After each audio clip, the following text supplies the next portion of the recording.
Follow the wind.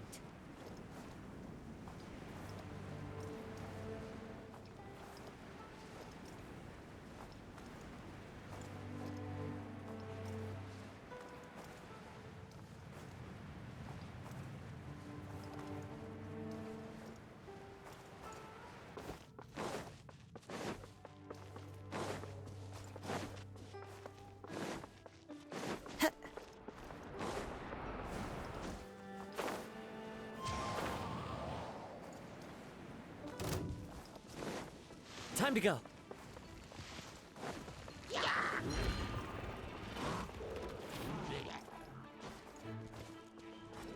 One with nature.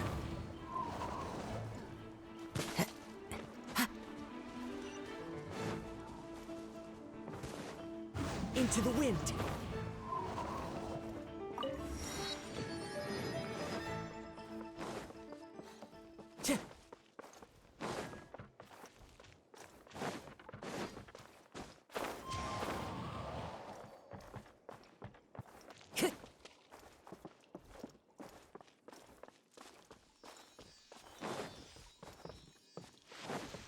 Time to go.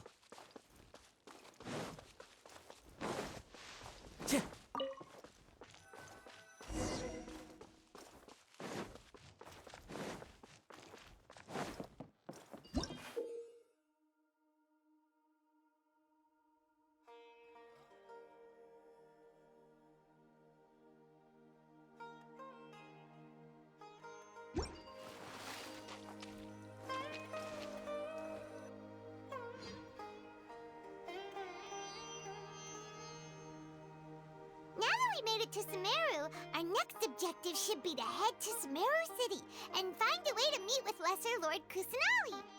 And speaking of Lesser Lord Kusanali, even though we haven't heard too much about her, she doesn't seem to be the same deity who abducted your sister. But even so, people call Sumeru the Nation of Wisdom, you know. If we can get a chance to meet the God of Wisdom, maybe she can give us some useful information. But, Paimon doesn't know the way to Sumeru City. Maybe we can climb up to that spot with the statue of the Seven on it. That'll give us a way better view of things. Even if we can't see exactly where the city is, at least we'll be able to check for some smaller settlements nearby. Wait a second. Look! There's someone up ahead! Perfect timing! Now we can just ask for directions rather than wander around like lost adventurers. Hey there! We're not from around here and seem to have gotten a little lost. We'd like to ask for some directions. Huh? Did they not hear Paimon? Hey! You over there! Could you give us some directions? Huh? What's going on here? There's no way she could have missed that.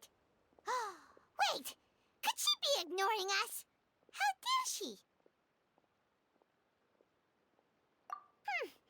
Well, even so, she might be heading someplace where we could find other people to ask. Let's keep our distance and follow her. When we get the chance, we'll just ask someone else for directions.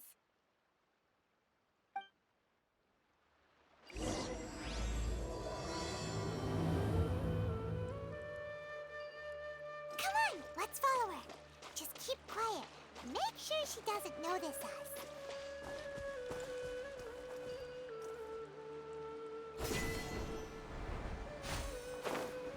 Yeah.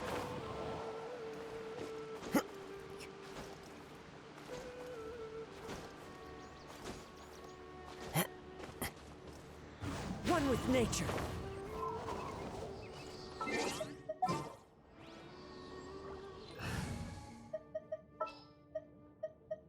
This world.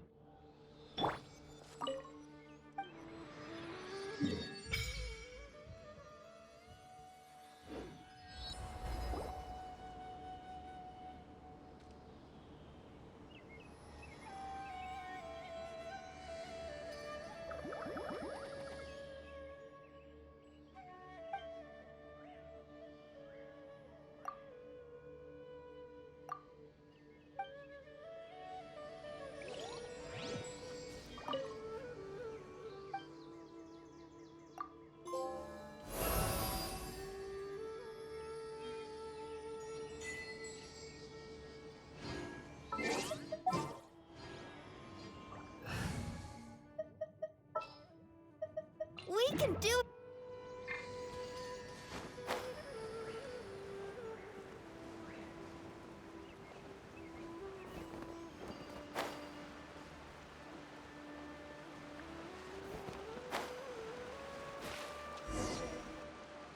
Huh?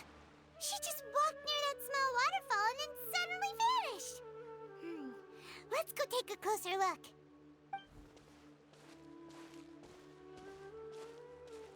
Paimon thought this cave would lead to a village or something, but, it looks like that's not the case. Look, she's sitting over there. Wait, she couldn't possibly be living here, could she? What should we do now? Do we try asking her for directions again? Alright then. It's not like we have anyone else we can ask. Even if she's not very friendly, we just need her to point us in the right direction. That's all. Oh. What a lovely smell. It's coming from that sensor over there. This is definitely not your typical place to call home, but at least it smells nice. Maybe living here wouldn't be too bad after all.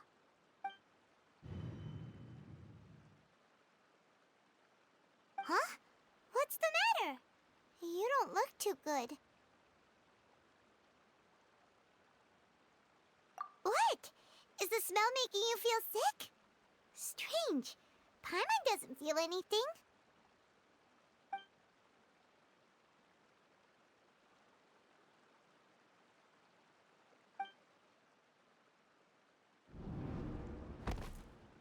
What's happening? Traveler? This is no time for a nap. Oh, come on.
The Traveler's been out for a long time now.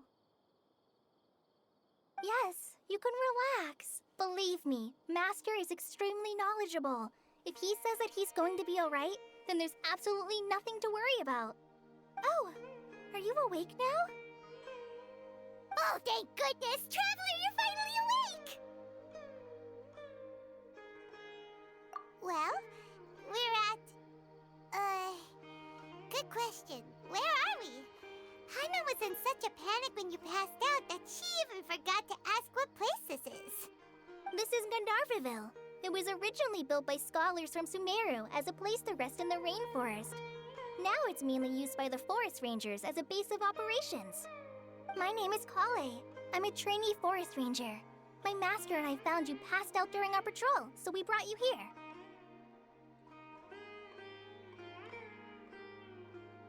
Oh, no thanks are necessary.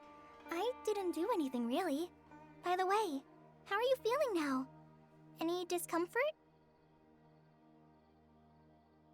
Oh, that's Master's herbal medicine you're tasting. He gave you some while you were unconscious. Before I forget, Master mentioned you should take more medicine once you wake up.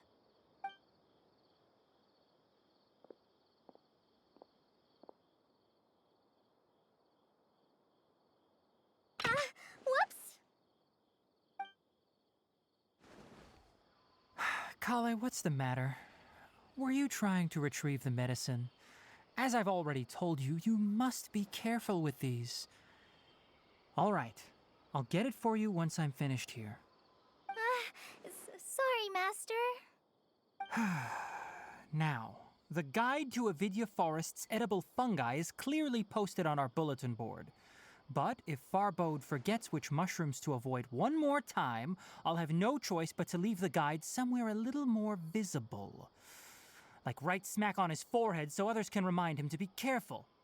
Right? This is the second time he's come down with food poisoning this month. I'll be sure to give him a good talking to. Yes, please do. If, on the off chance, Farbode simply enjoys having little imaginary fairies dance before his eyes, then we'll just let him be. But the next time he requires any of our medicine, be sure to charge him accordingly.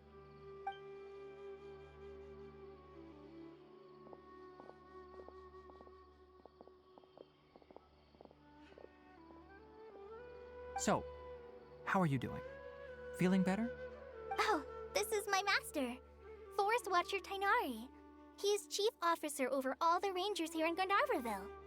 I already informed Paimon about the reason you fell unconscious earlier. But now that you're awake, let me explain it for you as well.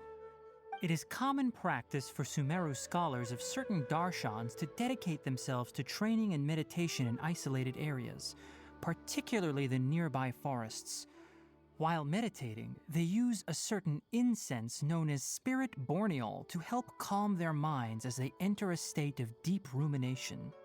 In hopes of asking directions, you two followed a scholar named Hypatia into her cave. The incense you smelled inside was the spirit borneol I just mentioned. That incense typically has no effect on most people, but for a very select few, it can have profound effects on one's cognition, as you experienced firsthand. Does that make sense? Very good. Now, answer me this. Did you feel anything after passing out? Say, any out-of-body experiences? Or did you see anything while unconscious?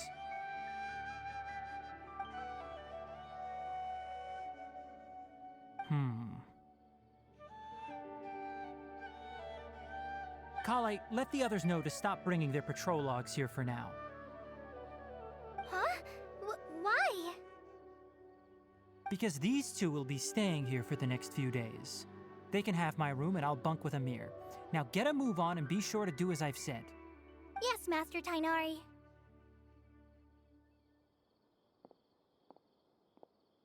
Wait, hold on a second.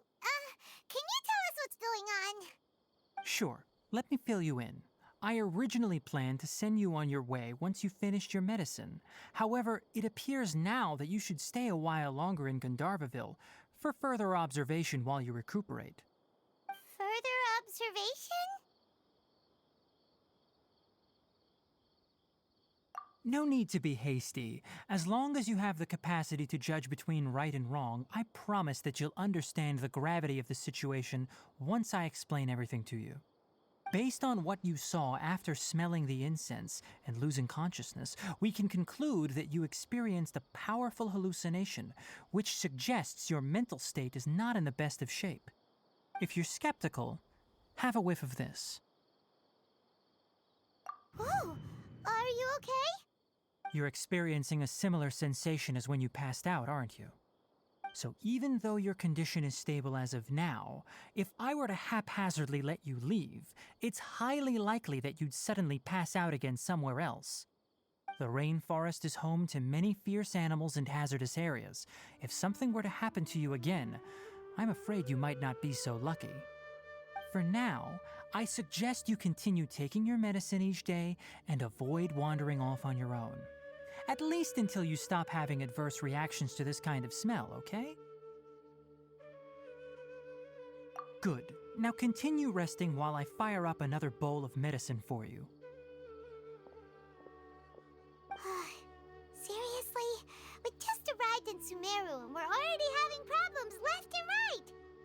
Paimon knows we're set on meeting Lesser Lord Kusanali as soon as possible, but you really don't look too good. It'd probably be best to let you recover first. Hey! Are you even listening Paimon. Paimon's over here worrying about you, you know. What's weird? You mean how you're feeling now? You mean the vision of tree roots and red skies you saw? But if those weren't hallucinations, what could they be?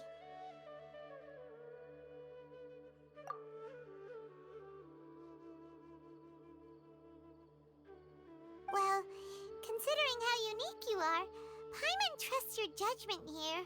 But why didn't you say anything about it to Tighnari?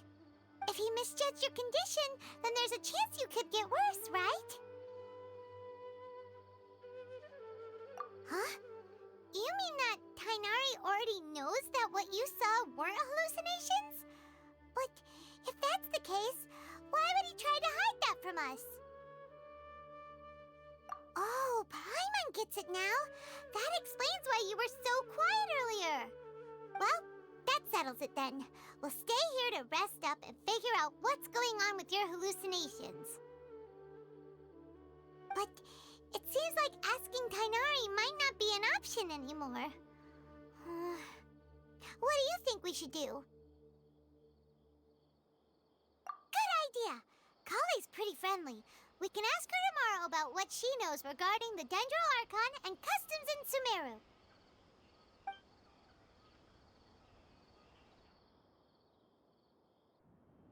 Rise and shine! Come on, it's time to go find Kale!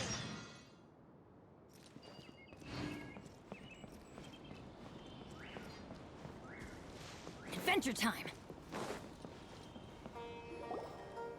All right, next let's see your right hand. Yes, not bad. But please remember that you still need to be careful. Understand? Yes, I will. By the way, Master, I still haven't received the patrol route for today. Look, Kale, today's patrol will be a long one, so you won't be coming along this time. Besides, there's a chance we may encounter... well, you understand. But I have a vision too! Am I useless to everyone now? Don't talk like that, Kale. This is not something you need to be worrying about right now. Ah, there you are. Feeling any better?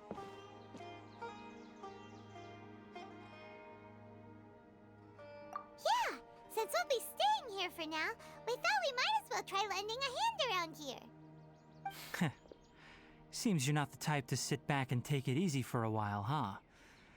In that case, perhaps Kale could take you two for a patrol south of Gandharvaville for the day. And if you're feeling up to it, you can be responsible for cleaning the Statue of the Seven. Tighnari, we're ready to head out. Roger, I'll be right there. All right, we'll be heading into the forest now. I'll leave any further details to Kale. Yes, you can count on me. So, Kale, what exactly are we going to be doing today? Tighnari mentioned cleaning the statue just now, but, that doesn't really sound like the job for a ranger.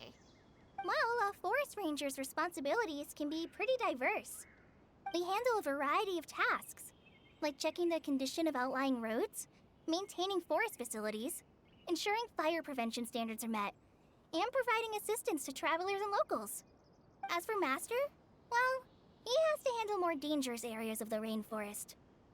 Today we can perform routine checks on the pathway lamps as we make our way to the Statue of the Seven. Paimon, traveler, this way! You can leave the task of checking the lamps to me. In the meantime, you two can keep an eye out for anything unusual.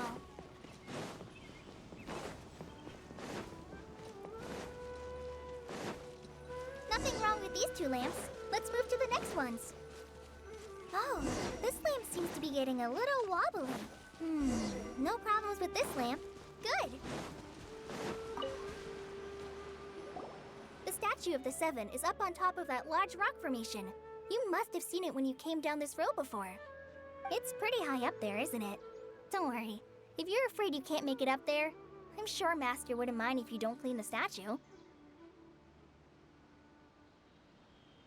Oh? I guess guess I'll leave it up to you then. There's not much footing once you reach the statue, so be careful up there. Paimon will fly up with you and help you with those hard-to-reach areas. By the way, Kale, do you know anything about the Dendro Archon? You know, what's she like? That depends. Are you referring to Greater Lord Rukkhadevata or Lesser Lord Kusanali? Huh? Greater Lord Rukkhadevata? Oh, is that the name of the former Dendro Archon? Uh-huh. Greater Lord Rukkhadevata was Sumeru's first Dendro Archon. She created the rainforest as well as the wall of Samiel around the desert. Her works provided a means of peaceful living for everyone. To the people of Sumeru, she's not only a symbol of wisdom, but also of power and kindness. Unfortunately, she disappeared in a great calamity that occurred a few hundred years ago. According to what Masters told me, the sages later found the newly born Dendro Archon and whisked her back to Sumeru.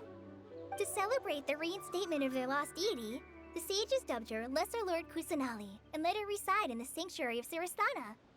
Uh-huh. Then what happened? Well, and then... I'm not too sure what happened, to be honest. Huh? You're not too sure? But aren't you from Sumeru? Yeah, I'm from Sumeru. But... Maybe it's difficult to discuss this topic with strangers. If that's the case, then don't worry, we understand. No, it's not that. I'm not trying to hide something from you. Besides, I don't consider you two strangers. Anyway, you two know Amber, right? Wait, Amber? You mean...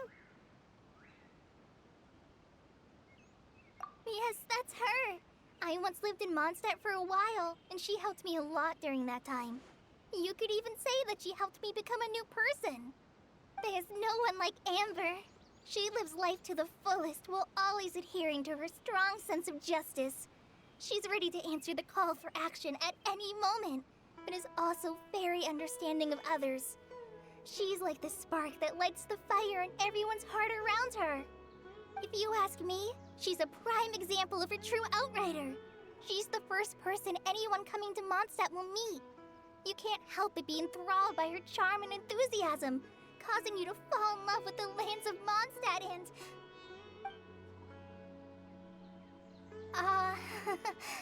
sorry.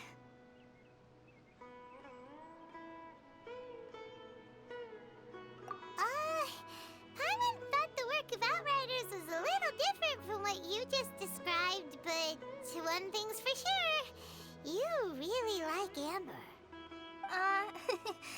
Sorry. I was rambling on just now. It must have sounded kind of weird. It's alright, Kale. Knowing that you're a friend of Amber somehow makes Paimon suddenly feel a lot closer to you. So, how do you know that we've met Amber? Well, after I returned to Sumeru, Amber and I have stayed in touch by writing each other letters. In one letter, she mentioned that Mondstadt was attacked by a fearsome dragon, but the city was saved by a mysterious blonde traveler and their floating companion. I knew you two were the ones she mentioned in the letter the moment I saw you. But, considering everything you've been through that day, I thought it'd be inappropriate to bring it up. Ah, so that's how you knew. Yep, so please know that you two have my complete trust, really.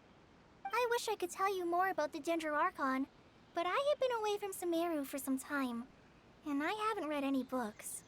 Sorry. That's alright. You've already helped us a lot.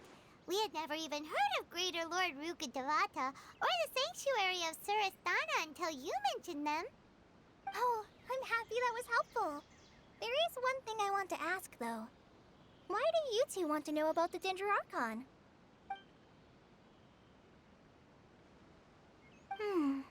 So that's why you're here. Thank you for telling me your story. Don't mention it. We are friends after all, right?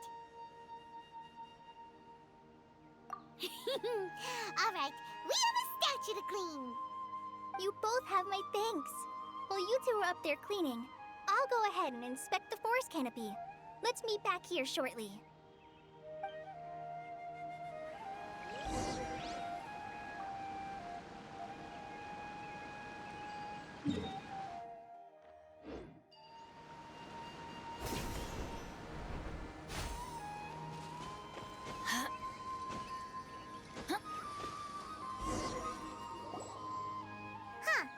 Now that Paimon looks at it, the deity that's carved on the statue is kinda small. Do you think she's supposed to be Greater Lord Rukkhadevata or Lesser Lord Kusanali? You might be right. The statue does look kinda old. Well, anyway, we'll have to figure that out later. Let's get started on cleaning the statue. Paimon will fly up and take care of the top, and you clean everything below.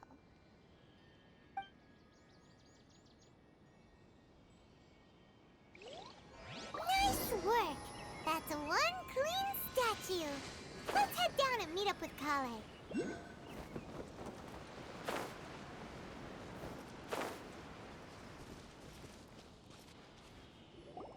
Kale, we're back! Welcome back! You must be tired after all that climbing. Let's take a little break. I brought some fruit and water for us. Yay! Food! What kind of goodies did you bring? Hey! Don't be a party pooper! It's not like Kale is a stranger or anything. Besides, the best way to compliment a chef is to show passion for their food. Xiangling taught Paimon that. I prepared a nice portable dish that forest rangers like to eat called pita pockets. I hope you'll like them. Whoops! Ah! No! You dropped it on the ground! Not to worry. I wrapped a few layers of oiled paper around each pita. They should be fine. Oh, whew. Paimon nearly had a heart attack there.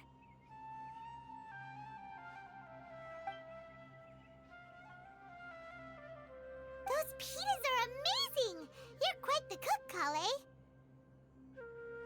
Thank goodness you wrapped them in paper.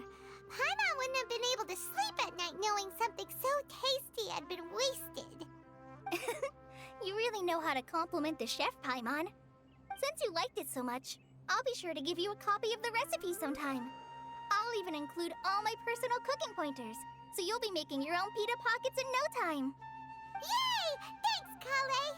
It's hard to believe someone as diligent as you could have clumsy moments, too. Oh, I guess it happens from time to time. So, Kale, don't you think that Tighnari's a little too strict with you? He won't let you touch anything without his permission. Paimon knocks stuff over all the time flying around the Traveler, but he's never said anything. Everyone has their clumsy moments.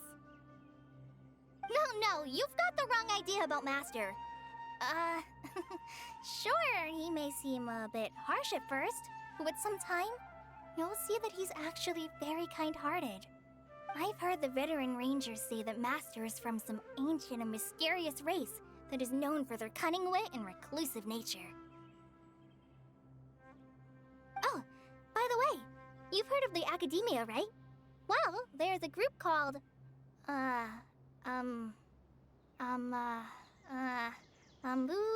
something? Well, anyway, because Master does a lot of research on plants, sages from the Academia have written him many times, inviting him to take up an official position there. But Master declines their offers every time, saying, Sumeru City is too noisy. It'd be bad for my ears. Seems you already know him well. Anyway, I'm sure the sages were not happy about his responses. Master could obviously have a bright future in the Academia, but he insists on sticking to the path of a forest watcher.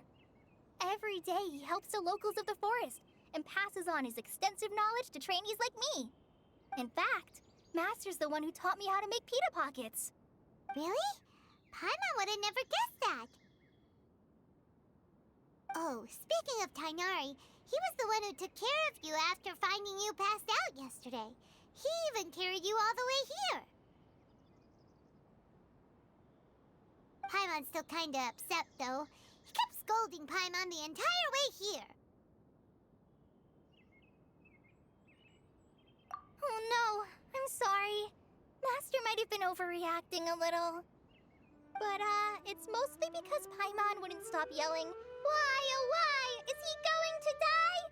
It probably started to get under Master's skin after a while. Hey! Don't laugh! Paimon was genuinely concerned about you.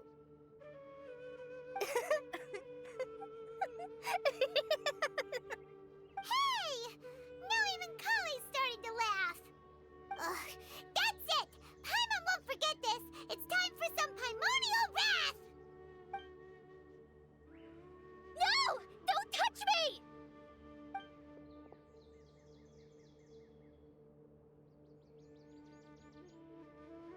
Oh, sorry, Kale. Paimon didn't mean to scare you.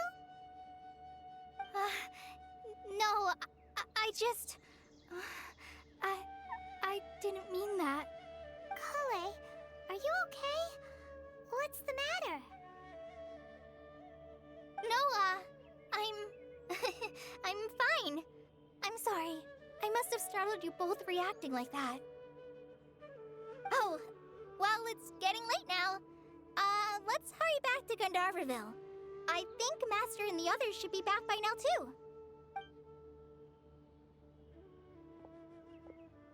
Huh? What was up with Kale just now? And why is she in such a hurry all of a sudden? Look, she's practically running back. Paimon can't even see her now.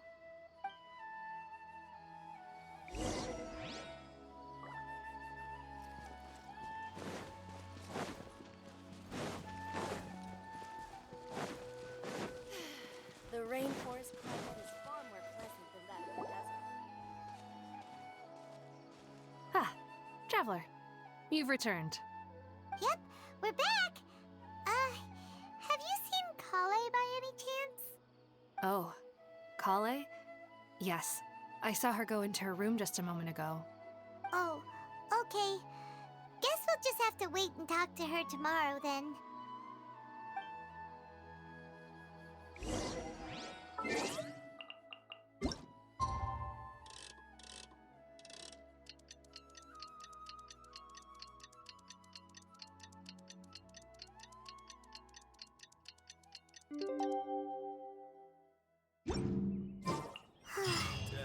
Paimon was thinking all night about what happened with Kale, and still can't figure out what the problem might be. Maybe she's in a better mood now. Let's go check on her. Ah, it's you two. I was just about to go look for you. Huh? Tainari? What are you doing here? Where's Kale? I came to check on Kale's condition. To put it simply, she's not well. You mean she's sick? How could she be... Oh, wait a minute. Could it be because of what Paimon did yesterday? No need to worry. Something as small as you could never harm her. This sickness is something that Kale has been dealing with for some time. Kale has been more excited than usual since you two arrived. A little too much so, to be honest. She hasn't remembered to take care of herself. I suppose it's understandable, though. She hasn't been around anyone she considered a friend for some time now. It must have been refreshing for her to have you two here. So, Tainari, what's really wrong with Kale? Let's take this conversation elsewhere. Kale just fell asleep after taking her medicine. She needs some peace and quiet.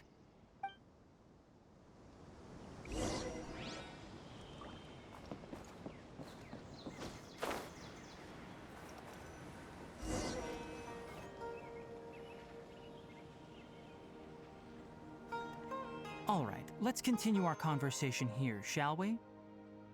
To be honest, I hadn't realized that you're that honorary knight from Mondstadt until Kale told me just now. I've also heard all about your deeds in Liyue and Inazuma. So, Just to clarify, what I'm about to tell you about Kale is not because of who you are or your past feats. Instead, I am going to tell you because, well, because Kale asked me to. And honestly speaking, I was against Kale revealing her past to you. But she insisted, saying you two treated her with sincerity and as a friend. So now she wishes to reciprocate the gesture. So, Tighnari, what exactly is wrong with Kale? You said this is something she's been dealing with for some time. Just how serious is it? Right. Ever since she was a child, she's been afflicted with a disease called Elazar. Elazar? Yes, it's a disease unique to the lands of Sumeru. It is characterized by dark and hardened scales that form on the body. At first, the afflicted may only feel mild numbness on the affected area of the skin. However, as the disease progresses, one may begin feeling fatigued and even experience peripheral paresthesia. In its final stages, the disease strips a person of the ability to control their own body, and they effectively become completely immobile. That sounds terrifying. Wait, hold on. So when Kale seemed to be acting a little clumsy earlier, it was because... Correct. That would be the effects of Elazar, which is precisely why I do not want her carrying or holding anything, lest she ends up hurting herself. With appropriate treatment, the disease can be effectively controlled before it progresses to a more serious stage. However, there is unfortunately still no true cure for Elazar. Nevertheless, Kale's mother still hoped there was something out there. She handed Kale over to an organization known as the Fatui after one of their members lied and said they had a cure. What? The Fatui? Ah, it appears you are already familiar with them. That'll save me some explanation. Anyway, the person who eventually rescued Kale and brought her to me for care said that she had been given to a harbinger known as the Doctor. I have no idea how this doctor managed to do it, but her case of Elazar was completely stable for all the years that Kale was with them. However, Kale's days with the Fatui were anything but pleasant. Kale is a resilient individual and always tries to appear cheerful, but her experience with the Fatui has left deep scars. Even now, she can still feel deathly afraid of someone touching her. Oh, Paimon had no idea Kale's been through so much suffering. Oh, by the way, Paimon, Kale wanted me to tell you that she's sorry for scaring you yesterday. She also wanted both of you to know that she's sorry for hiding her illness.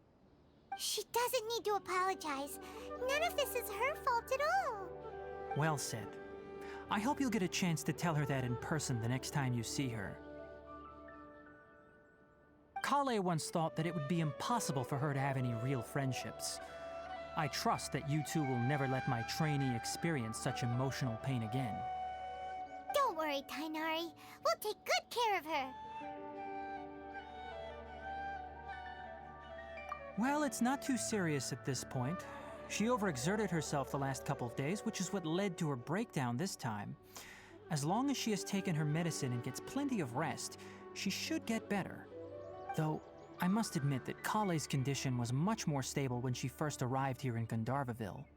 She was interested in the work of the forest rangers the moment she saw us. I could see that she was serious about learning, so I felt compelled to ask her to join us. Her stamina has gotten much worse recently. Though a moderate amount of physical exercise is always necessary, I'm afraid the long-distance patrols are a little too much for her now. All right, now that I've told you about Kale's past, I think I'll head into the rainforest to find some ingredients needed for her medicine. I'll see you two later.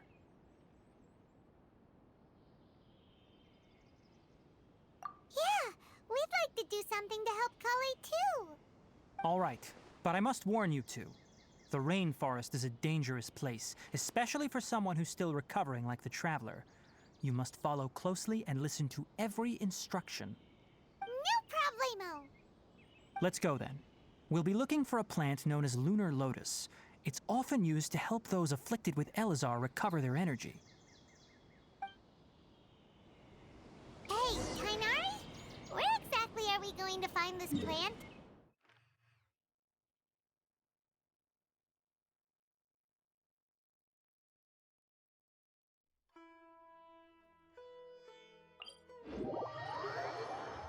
Lunar lotus can be found all over.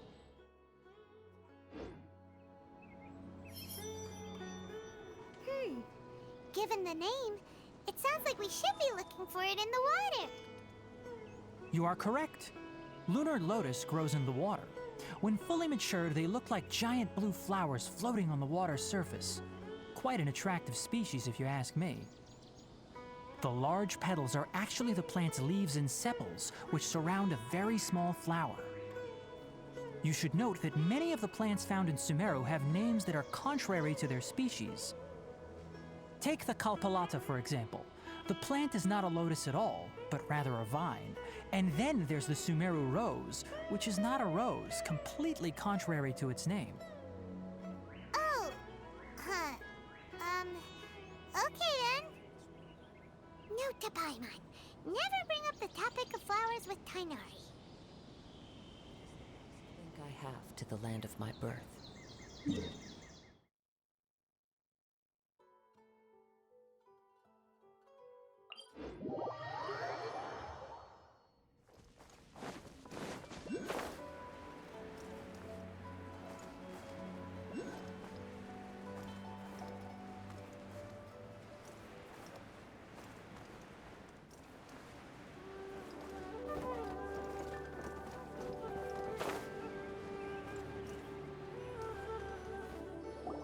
There should be lunar lotuses growing somewhere in this area. Let's split up and begin searching. If you could manage to gather 4 of them, that would be sufficient. We'll rendezvous here once you've gathered the needed amount.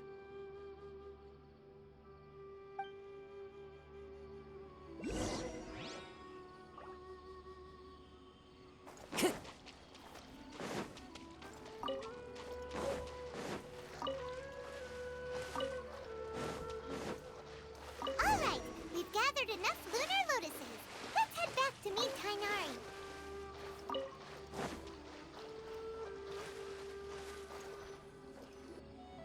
Hey Tainari, we found the lotuses you requested.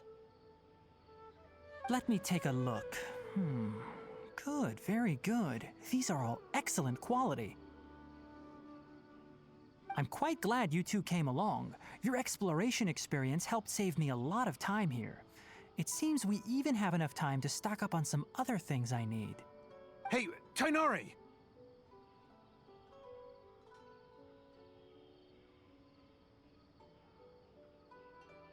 Oh, Tainari, someone's calling your name. They're dressed like a forest ranger. Ah yes, that's Amir and the others. But didn't they just set off not too long ago? What are they doing back so early? Let's go find out what's going on.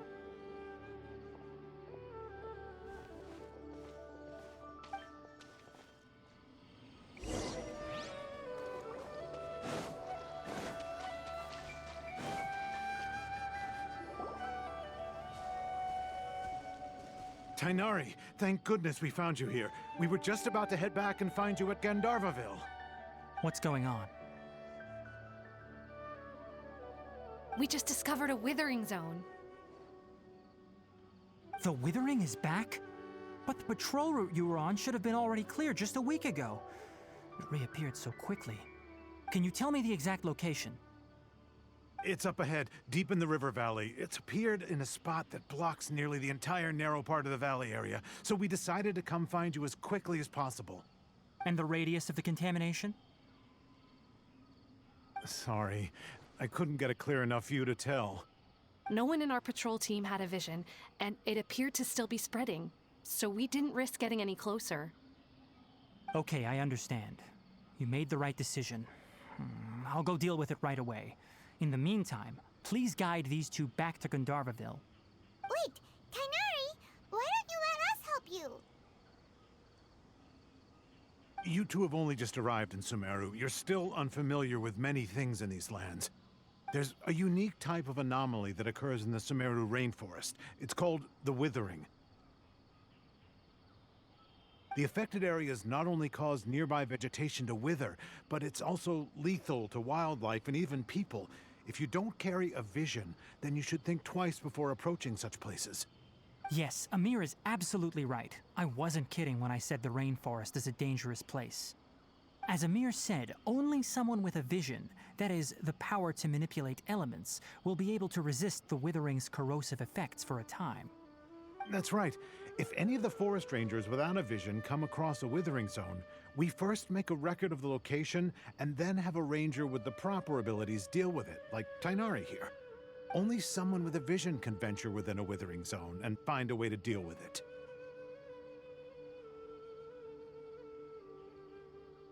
But you don't seem to carry a vision. Don't worry, he may not have a vision, but he's a real pro at using the power of the elements. It seems the rumors about you are true. In that case, all right, you two may accompany me.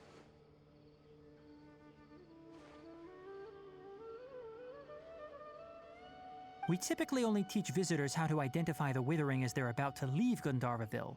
We'll make an exception today and show you what it looks like up close.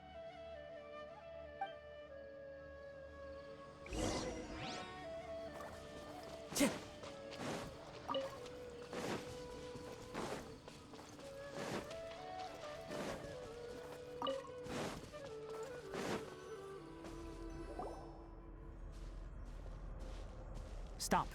Don't move any further. Look there in the distance. Huh? Where? Oh, look! Those plants have withered! That whole area is kinda gloomy. Even the air looks like it's filled with ash. Oh, Paimon doesn't like the look of this. That is the withering. All right, traveler. We're going to have to enter that withering zone. Once inside, we'll need to look for what we call tumors of the withering. If we eliminate those, then the area will be saved. Thank you, but I must warn you. Don't push yourself. This is your first time handling this sort of thing, after all. Even with elemental powers, once you step inside the withering zone, you may experience extreme discomfort. If at any point it becomes too much, return outside the zone and take a breather. It could become a matter of life and death. You ready then? Let's go.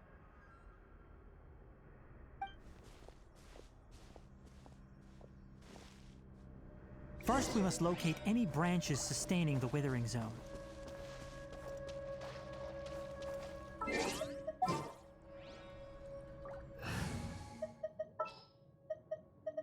Are you going to hold a...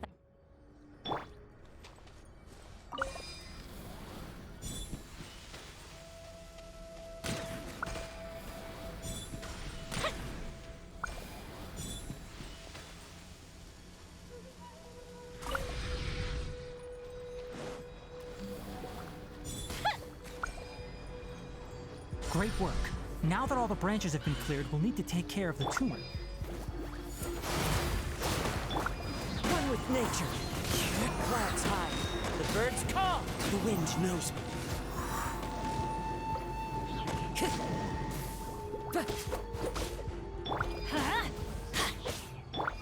One with nature.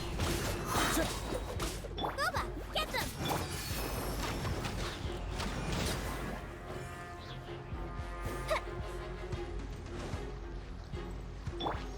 I'm going in! The wind knows me.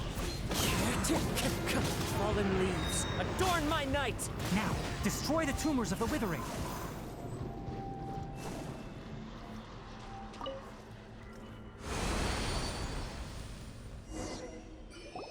We did it! Everything's returning to normal now!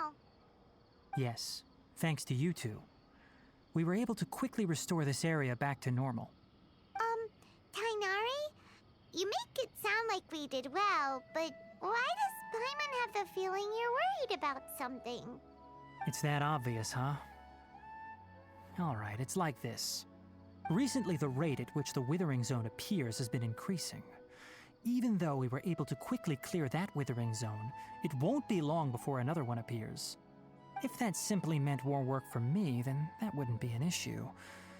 But it's far more severe than that.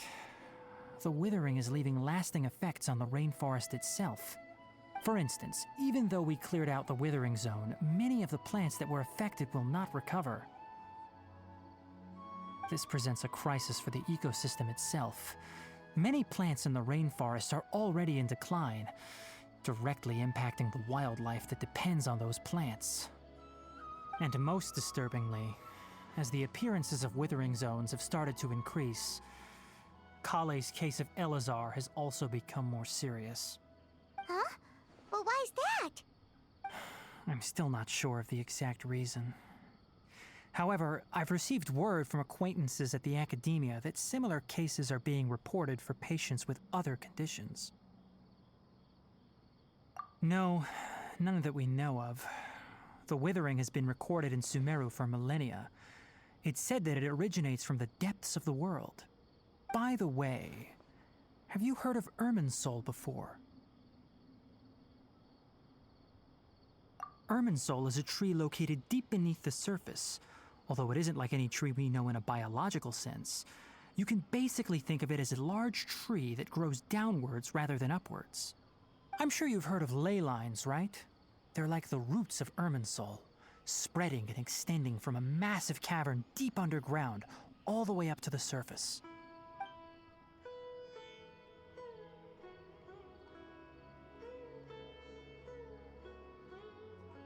Ley lines continually absorb the memories of this world, which are then funneled into Irminsul, allowing it to collect knowledge and wisdom from ancient times to present day.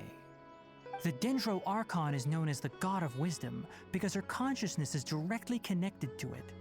It is also said that the Dendro Archon's power is a manifestation of Irminsul. And as for the withering, its emergence is related to a disease that's affecting it. That's right. My ancestors learned of this from Greater Lord Rukkhadevata's familiars a long time ago. But even those mysterious creatures did not know of a cure for Irminsul.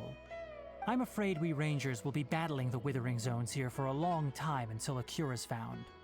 Alright, that's enough on this topic for the time being. Now that we've taken care of things here, it's time for us to head back to Gandharvaville.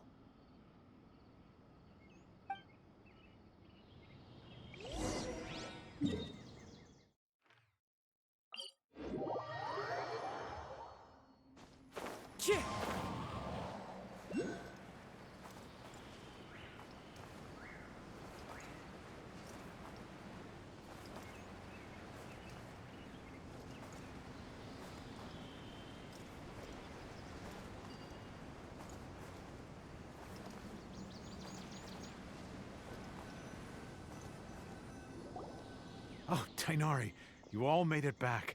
How did it go? The withering zone you reported has been taken care of. No need to worry. Huh. Wait, is that? Oh no, Hypatia!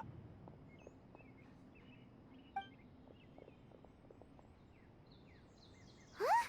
What's wrong, Tighnari? This Duskbird is Hypatia's designated courier for urgent news. You do remember her, don't you? She's the scholar you and Paimon were following when you first arrived in Sumeru. Oh, her? How could we forget? So did something happen? Let me see what's written in the letter first. Oh. So what's it say? And what's with that weird expression on your face? Just let Paimon read it. Huh? All Paimon sees are 3 squiggly lines. Yes, allow me to explain. After we brought you from Hypatia's cave to Gandharvaville, Hypatia resumed her meditation. She must have just finished. It's been nearly 3 days since she's had anything to eat, and it appears she's forgotten to prepare some rations. This letter is her asking us for help. We need to go. What? You mean she's been sitting there for 3 days? Hey, wait, how did you know all that from just a few lines on the paper? Well, obviously because this has happened before. Last time she drew 5 lines. And by the time we found her... well, I'd prefer not to remember that. Needless to say, Hypatia's been through worse, but we should still get to her as quickly as possible. I've got some emergency rations set aside for times like these. Paimon, Traveler, could you two bring these to her? Wait, you want us to bring her the rations? But will the Traveler be okay if her cave is still filled with that funny incense? Let's find out. Here, Traveler, take a smell and see. So, how do you feel? Huh? Really? You're not feeling even a little drowsy? But wait, how'd you know that he'd be okay this time, Tighnari? Back when we were clearing the Withering Zone, I observed that he could adeptly manipulate the Dendro element. I knew then that he would be fine. And if I may ask, when I was telling you two about Irminsul's ley lines, was what I described similar at all to what you saw while you were unconscious? That's correct. Those weren't hallucinations at all. Though I don't intend to apologize for deceiving you. Because what you saw is of significant importance. Not just for the nation of Sumeru, but the entire world of Teyvat. My forefathers were shown much favor by Greater Lord Rukkhadevata. We took an oath to protect this nation together with her. Now that that duty has fallen to me, it was part of my responsibilities to ascertain whether you could be entrusted with the fate of Sumeru. Now, after seeing you in action with my own eyes, you have earned my confidence, and I no longer feel the need to hide any secrets from you. When you passed out, your consciousness had connected directly with Irminsul. What you witnessed were actually real memories contained within Irminsul itself. I could try to tell you more, but it would be better if you went to ask Hypatia instead. Her focus on meditation and use of Spirit Borneol are aimed at establishing a connection with Irminsul, just as you did. That sounds nice and all, but will she really help us? Seriously, she completely ignored us the last time we tried talking to her. That was because when you ran into her, she was in a special phase of her training. During that time, she must avoid communicating with others. Please, wait here for a moment.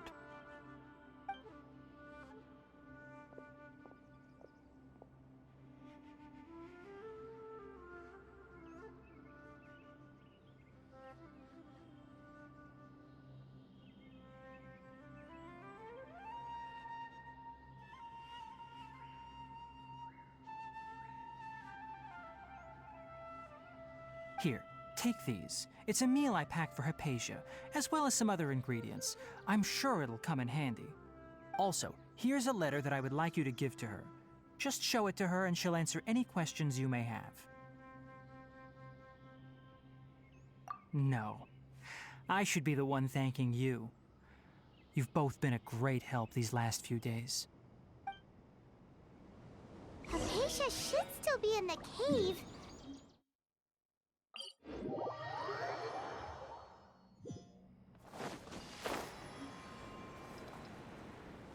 Hypatia should still be in the cave. Let's go inside and see how she's doing.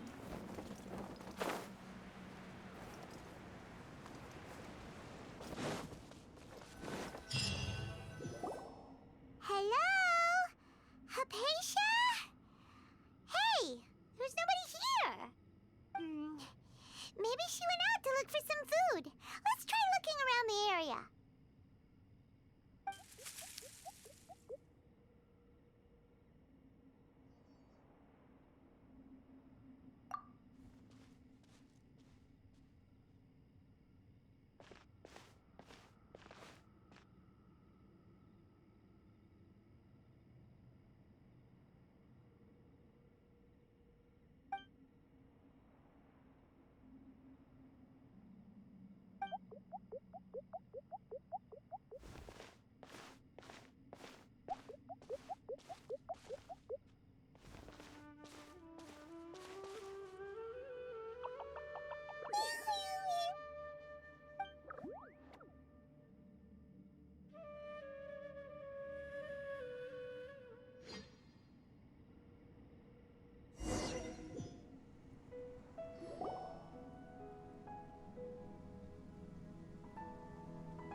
Alicia. Are you alright?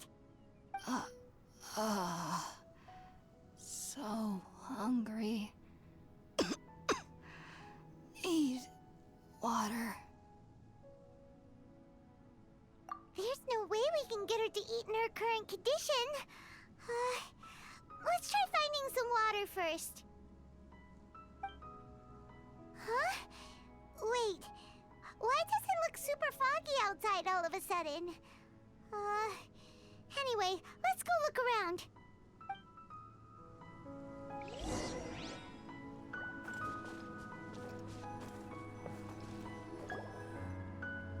Huh? How'd things out here end up looking like this? What happened? And where are we? Really? Oh, maybe you're right. Let's go investigate the area.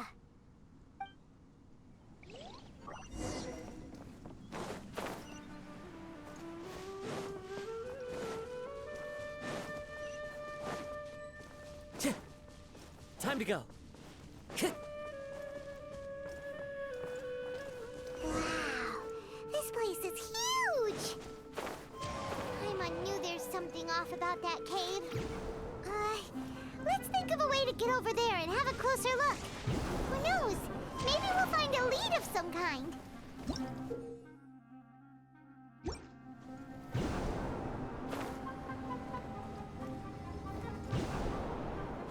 Cheer!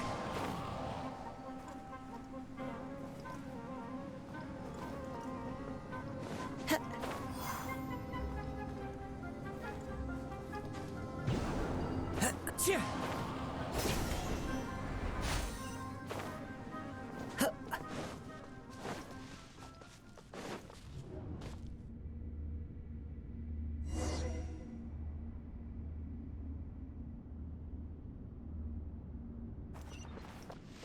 Huh? What happened just now? Why'd everything around us suddenly change?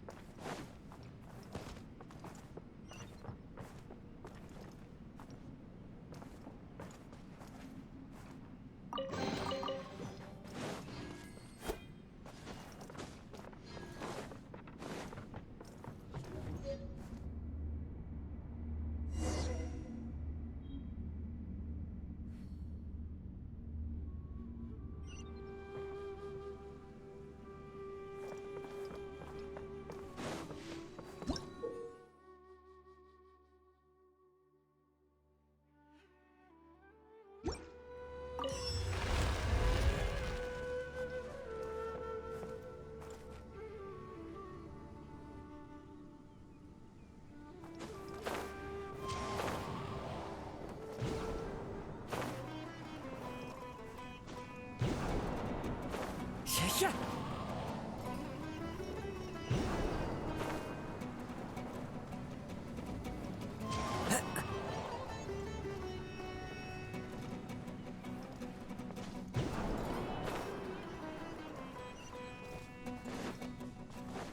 I follow the wind.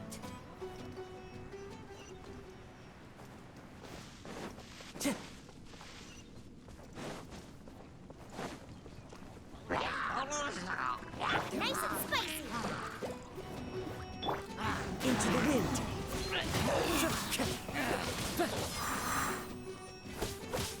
Optimistic replace.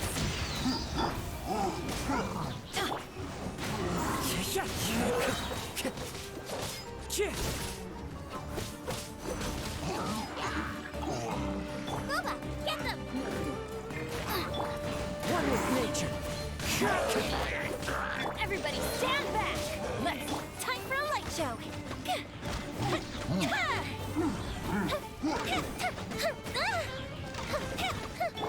The wind knows me.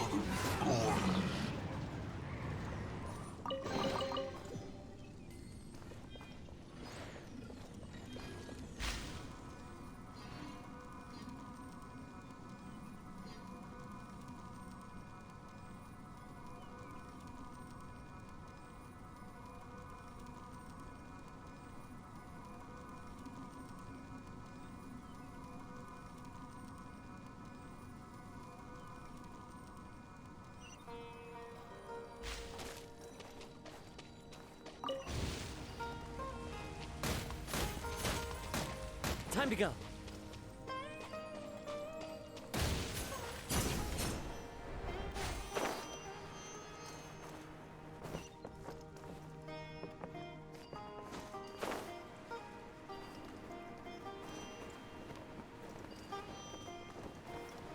Yeah.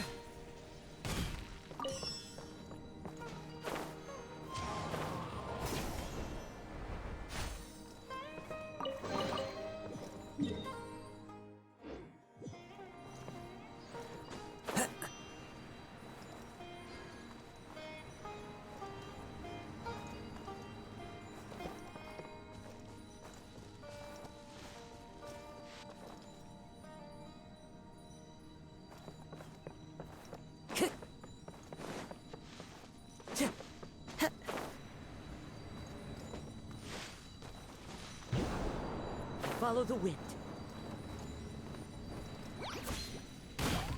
One with nature. Fire hazard!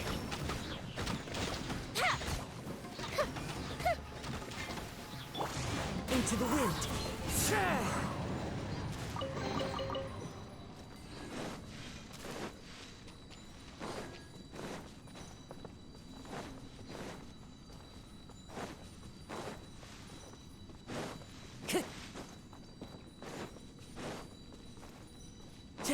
Time to go.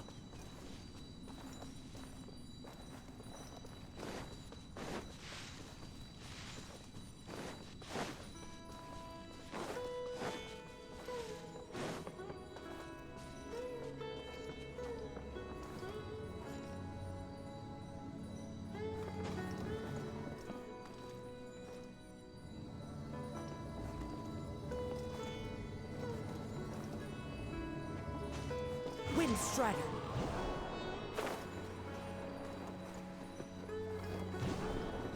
Cheer.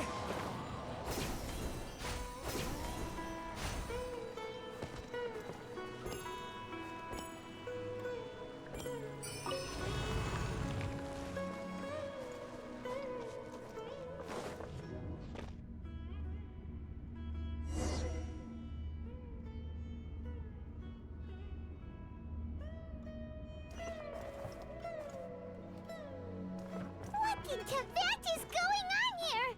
This place is getting weirder by the minute. Hey, what's the matter? You don't look so good.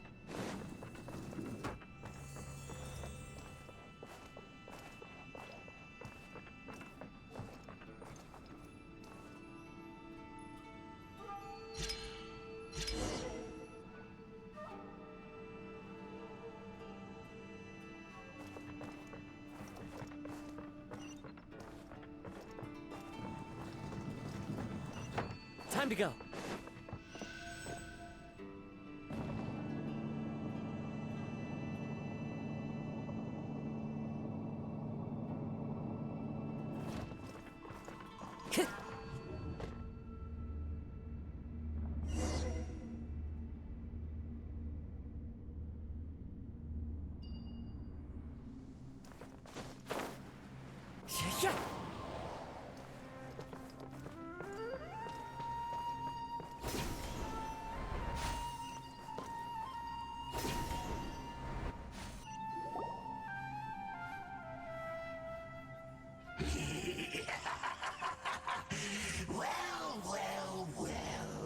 Looks like we meet again, traveler. The Abyss Herald! What are you planning to do in this strange place? Strange place. Plotting. You needn't worry about such things. They don't concern you.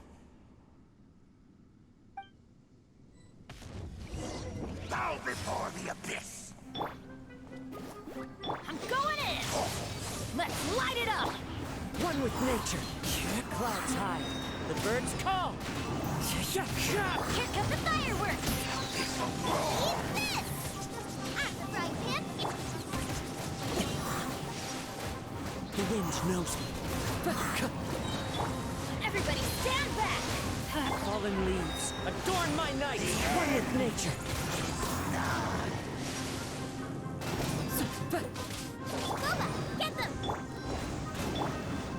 smells it.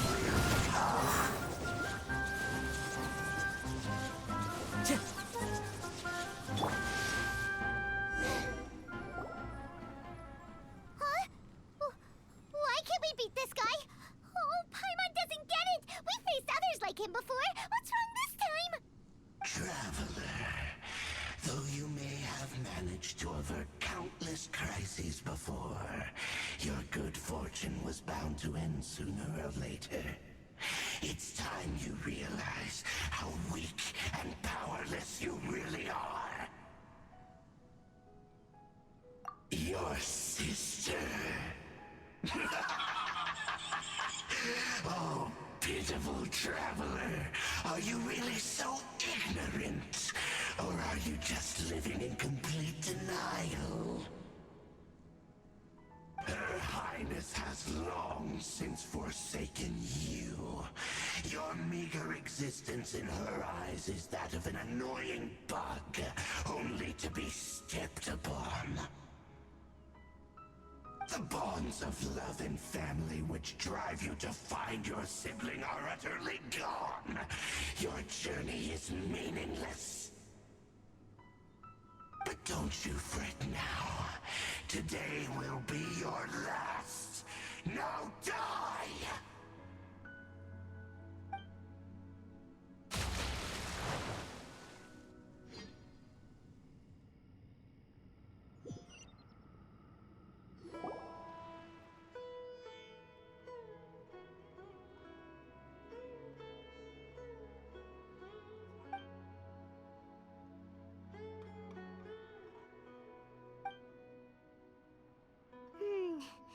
What do we do? We haven't seen Hypatia anywhere out here. Oh, there she is! Quick, let's see how she's doing. So sweet. Well, the good news is that she's still conscious. Hey, why'd you drop her food on the floor like that?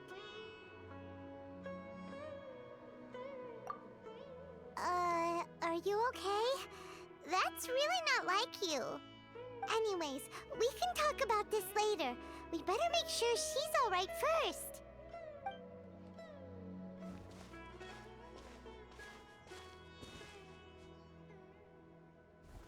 Whoa, wait a sec. Look at all this fruit lying around her.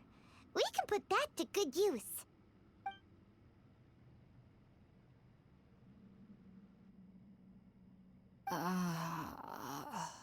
Who is there? Tighnari, is that you? Huh?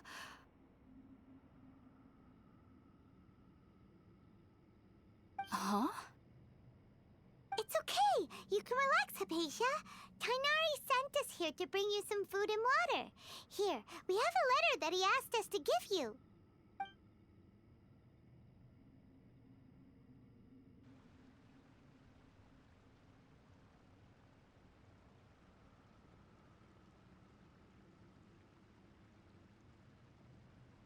I see. So, you're friends of Tighnari. I apologize for all the trouble I've caused you. I'm grateful that you came so quickly to save me. You even brought all this fruit. Well, actually, we didn't bring the fruit. It was already here when we arrived. We were kind of wondering about that, actually. When we found you here, there was all this fruit lying around and even some juice dripping from your lips. How did you end up like this anyway? Oh, really? I seem to understand now. All the fruit was likely from my, neighbor. Must have come by and saw me like this. Your neighbor? You mean there's someone else living nearby?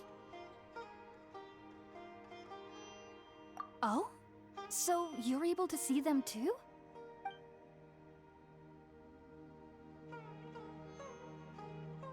Wait, hold on a second, Traveler.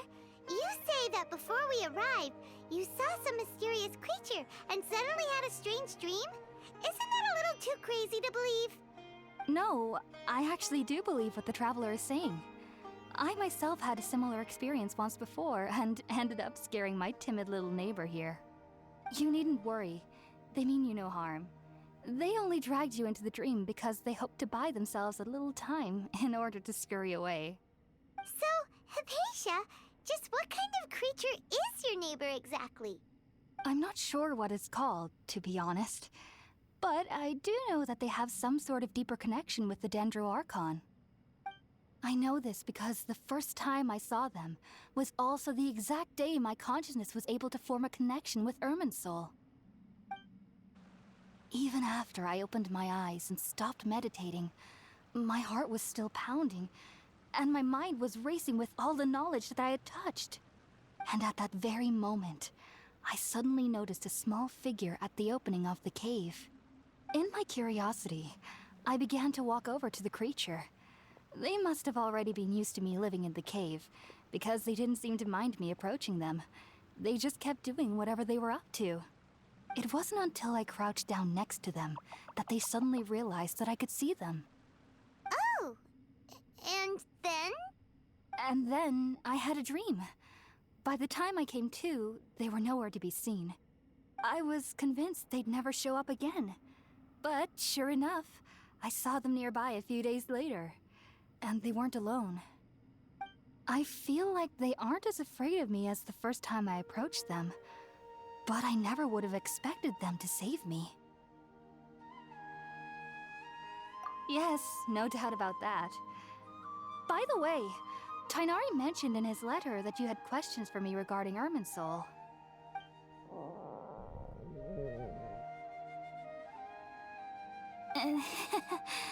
Sorry about that. Sounds like just drinking juice still isn't quite enough for my stomach. Well, if somebody hadn't dropped the food earlier... Anyway, looks like we'll need to prepare something ourselves. Besides, Paimon's getting hungry too. Let's eat first and talk about Irminsul later. All right, we're up, traveler. Today's menu will feature sweet madame and a radish veggie soup. You'll love them, Hypatia. They're our specialties after all. Sounds good. I've never tried any dishes from other nations before. I certainly look forward to it. It's been so long since I've had a decent meal, too. To be honest, the last time had to be when Tighnari came to visit.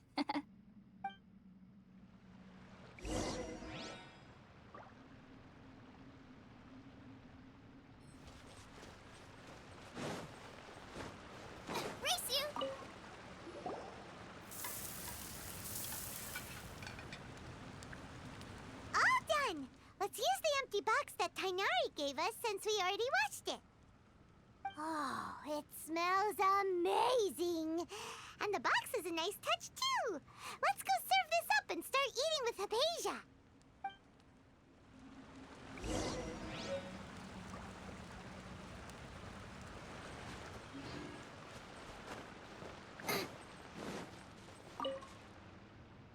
Are you already finished cooking? Smells delectable. I'm truly thankful whenever I can enjoy a proper meal like this. Cooking really isn't my forte.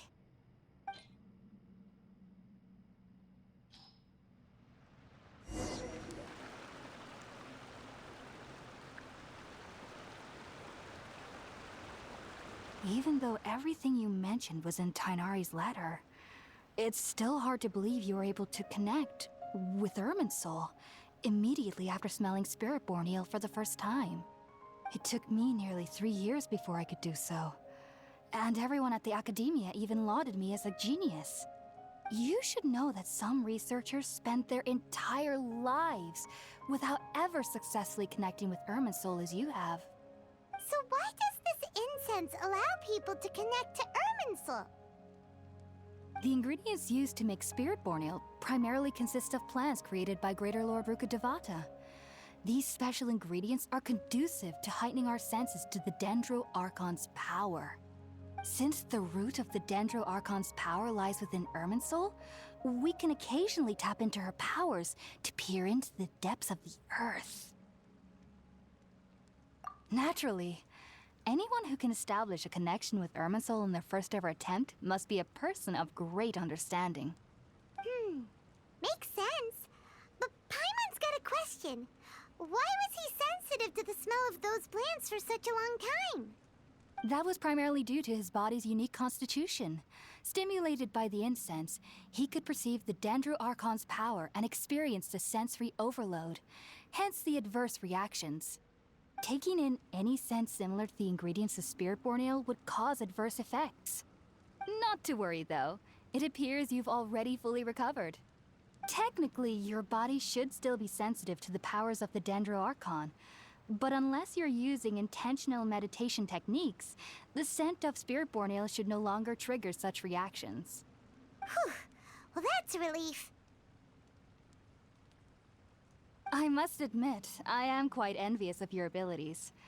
Even if it meant suffering from pounding headaches for the rest of my life, I'd consider it worthwhile so long as I could connect with Irminsul at will. Whoa, you're really serious about this whole thing, aren't you? I am a researcher after all. As a member of the Ritaoist Darshan at the Academia, my main area of research is the stars and their connection to the fate of living beings.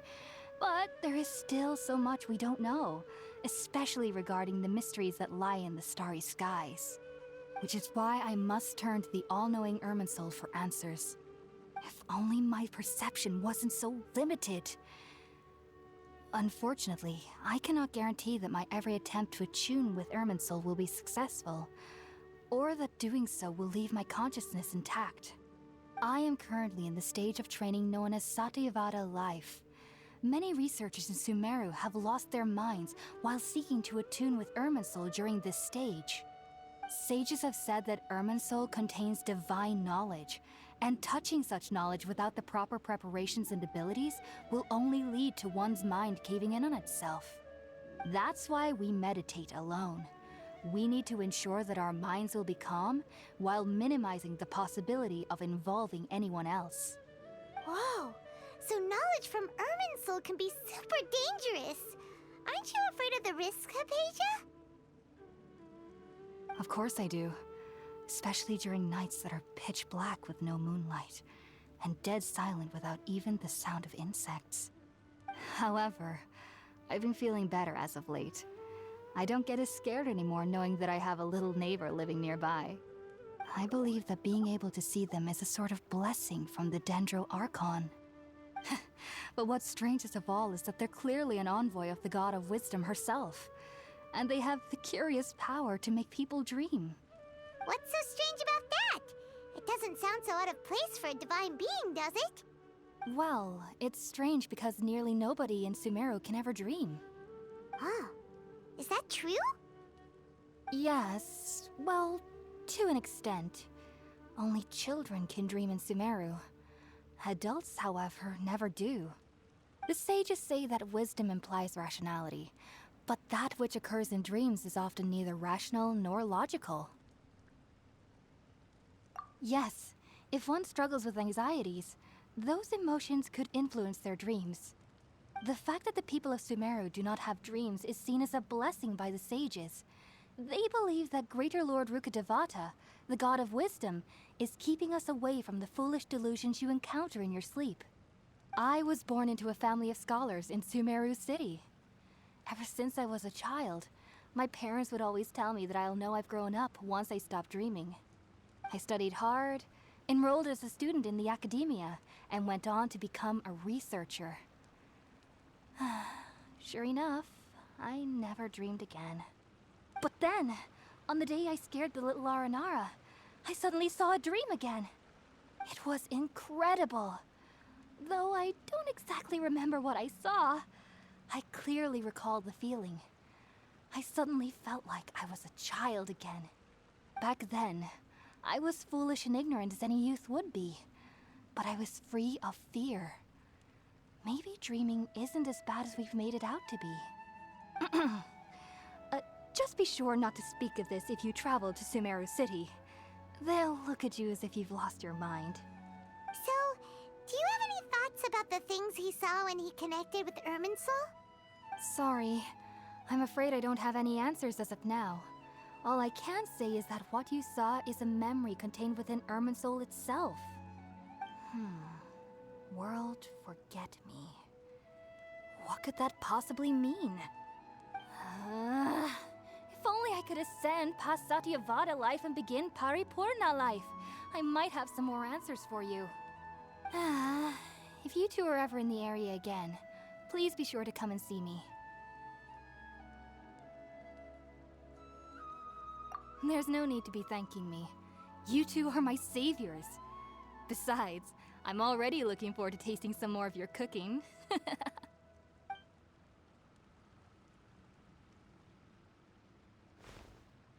that we know Hypatia is alright and had the chance to ask her some questions, Paimon thinks it's about time to head back to Gandharvaville.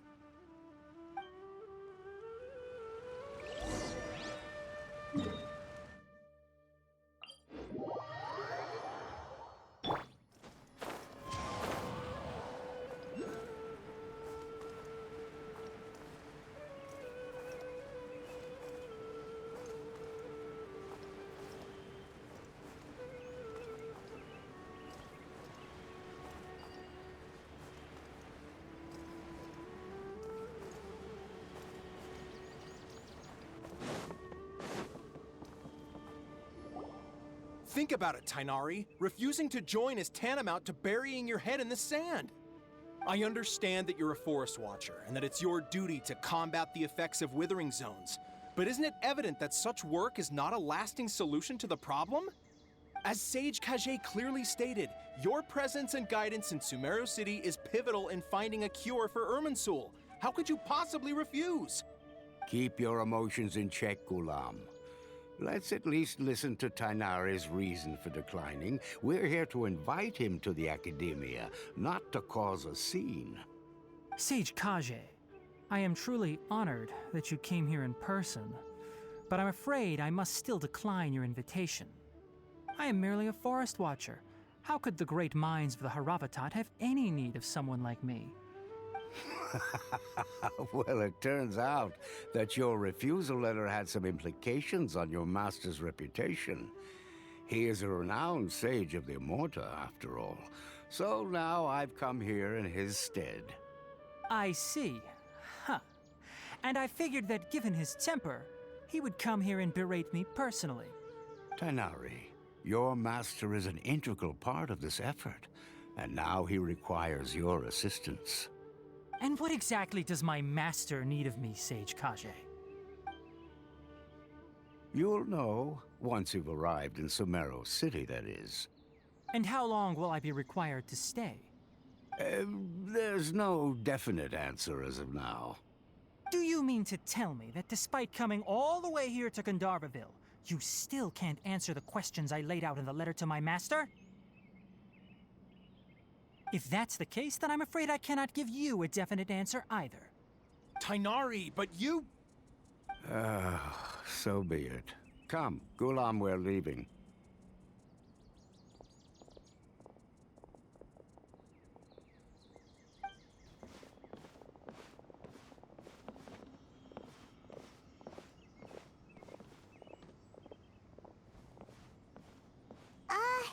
Tighnari, what was that all about? It's nothing. Some people from the Academia wanted me to go to Sumeru City to assist them with a project, but I had to refuse on account of all my responsibilities here. But all that can wait. How did things go with Hypatia? It was quite the eventful trip, but the main thing is that she's safe and sound. She answered a bunch of questions for us, too. Very good. Now that the traveler has made a full recovery, there shouldn't be any reason for you to tarry here longer. I assume you will be heading to Sumeru City, correct? That's right! We want to meet Lesser Lord Kusanali and ask her for advice. Do you have any idea on how we can find her? Sorry. I'm afraid I don't have any advice for you there. Well, do you at least know anyone we can try asking in Sumeru City? Let me think. My trips to Sumeru City have been fairly short, and most of my acquaintances are researchers. How about this? I'll write you a letter of introduction that you can give to a researcher I know. He's from the Immorta Darshan and is adept at gathering information. Asking him might prove worthwhile. Also, when you enter Sumeru City, you'll probably end up receiving something like this item here. I'm not sure if it will ever come in handy for you, but maybe you can give it a try. Oh? What is it? It's called an Akasha Terminal. It's a tool produced by the Academia that utilizes the legacy of Greater Lord Rukkhadevata. Some say that this very item is the basis of Sumeru's reputation as the City of Wisdom. Needless to say, this device and its usage fall under the Academia's expertise, so I'll leave it to them to show you how to use it. Great! Next up, Sumeru City! But wait, before that... That's right! Tainari, we have something important to say to Kale before we leave. Is she doing better now? Yes, she's doing much better. After being confined to her bed all this time, I thought a little walk would do her some good. Last I saw her, she was taking the path towards the North Crossing. She knew you two would be leaving soon, so she must have wanted to see you off. Thanks, Tainari. All right, let's go! Farewell, and good luck to you both. For the next interview, I think I'll start with these questions.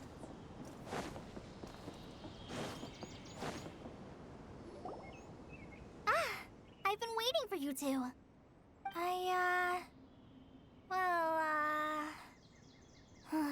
Never mind. I guess I should just wish you two a safe and successful journey. Thanks for waiting here just to see us off, Kale. We're headed to Sumeru City.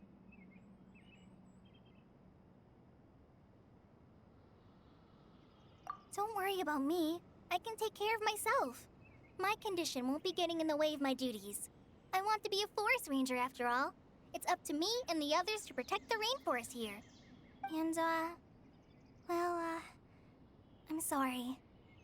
I should have told you both about my condition when we first met. I just wanted you two to treat me as a normal friend, not some girl that needs your sympathy. But I guess now I understand that the most important thing is for friends to be genuine with one another. There's no need to apologize, Kale. We should be thanking you for trusting us enough to be your friends and sharing your past with us. We're probably still gonna worry about your condition, but that's because we're friends and we care about you. Thank you. That means a lot. Before you leave, I have something for you. Oh? What is it? It's my recipe for pita pockets. I told you that I'd give you a copy, remember? My handwriting is a little, messy, so please don't laugh. Yay! Thanks, Kale. Now we can eat those scrumptious little pitas whenever and wherever we like. I hope that whenever you eat them, you'll both remember your time here in Gandharvaville. Well then, I, trainee Forest Ranger Kale, bid you both farewell. Please visit Gandharvaville again. The Rangers will always be ready to assist you here.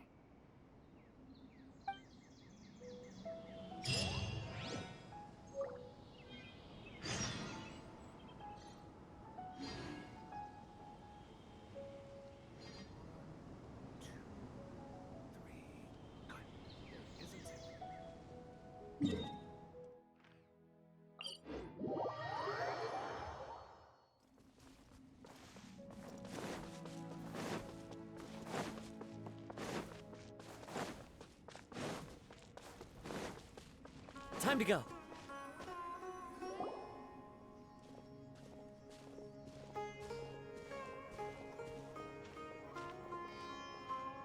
Sumeru City! We finally made it. Oh, did you see that? When those people entered the city, something on their heads lit up. One moment, please, you two. It appears this is your first time visiting Sumeru City. Oh, yeah, that's right. But how did you know that? Because there's currently no information on either of you in the Akasha. But no need to worry, that won't prevent you from entering the city. In fact, the Academia conveniently provides each traveler to Sumeru City with a device.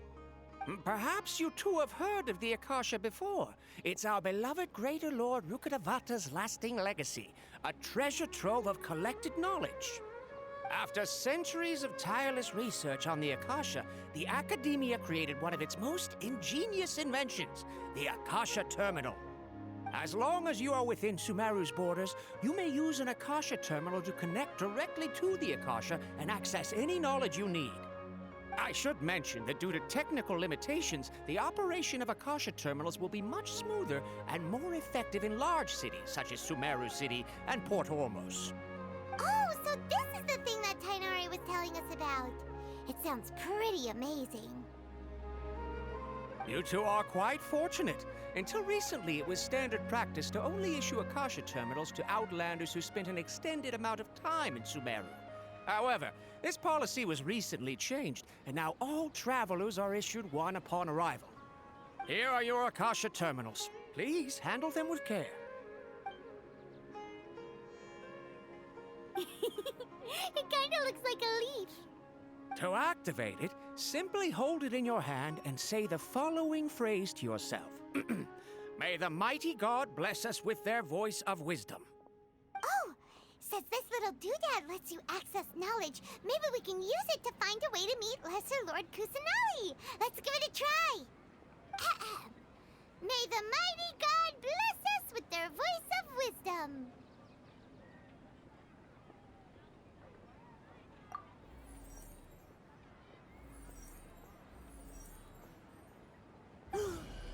Whoa! Just now, something clicked, and Paimon suddenly knew how to use this thing. It seems all we need to do is concentrate on what we want to know, and bam! You get it. Oh, that'll come in real handy. Exactly. That is the power of the Akasha. And with that, let me officially welcome you both to Sumeru City. May the wisdom of the Dendro Archon always be your guide. Okay, now that we're in, we can check the Akasha about Lesser Lord Kusanali. Let Paimon try. 500 years ago, the sages found a newly born deity from within some scorched ruins. The deity now resides in the sanctuary of Surasthana. Seems pretty similar to what Kali was telling us. Okay, next, let's concentrate on asking how to meet her.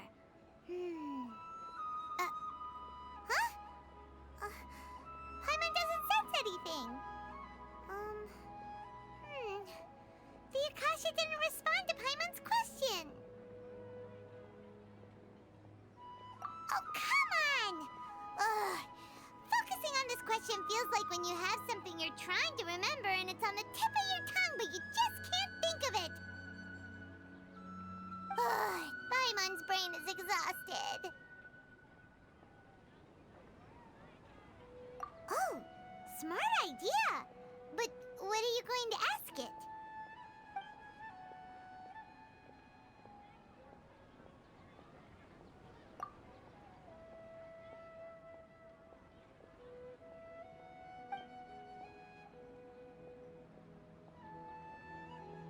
Huh. Could it be because we're Outlanders and we've only just arrived in Sumeru? You know, maybe we're not qualified to receive an answer to this sort of question or something.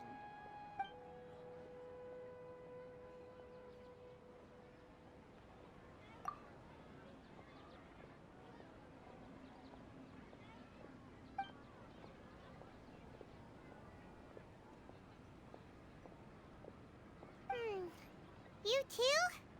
Well, glad it's not just Paimon.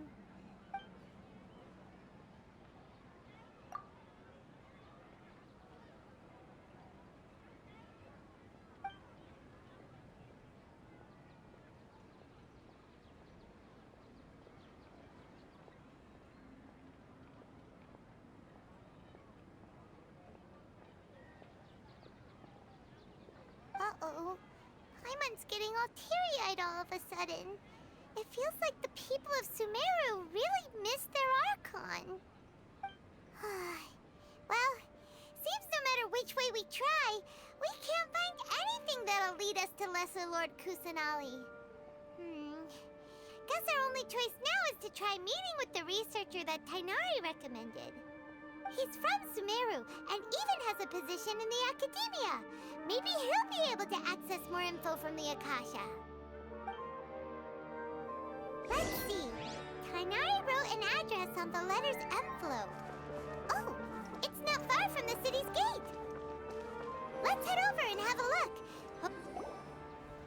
Hello, are you Rohawi?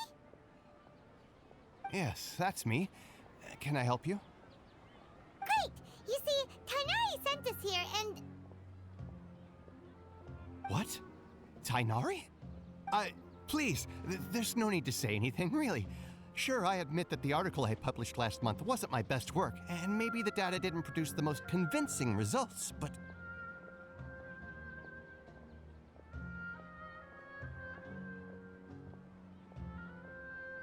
Here! This is a letter from Tighnari! Oh, let me see. Oh! Ooh, what a relief. You two nearly scared the life out of me. So you two just have some questions for me? Seems even Tighnari acknowledges my innate ability for procuring information. So, what is it you two would like to know? We want to meet with Lesser Lord Kusanali. Do you know a way we can do that? You mean you want to meet the Dendro Archon herself? This isn't exactly my area of expertise, but let me see what I can find in the Akasha.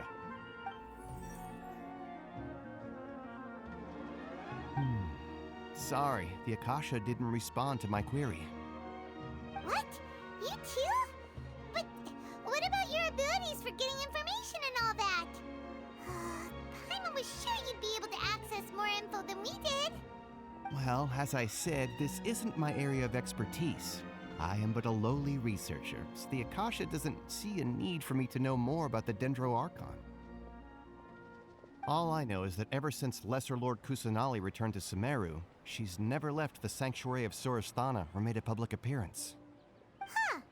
Didn't expect her to be such a mysterious figure. The Dendro Archon is somewhat of a recluse. Perhaps she just doesn't want to entertain visitors, which would explain the lack of information in the Akasha. Aw, but then what can we do? No need to worry just yet. I'm only hypothesizing here. You could certainly try asking around and see if anyone else has ideas. And besides, you two should consider the bright side of things. Not being able to see Lesser Lord Kusanali may not be a bad thing. In this world, there will always be information you cannot obtain from the Akasha and things you can never accomplish. Knowing when to yield is a form of wisdom. Take me, for example. It's a miracle if my brain cells can spit out one paper every 3 years. But Tighnari? That guy can publish 3 papers in just a single year. Okay. Thanks for your advice. Don't mention it.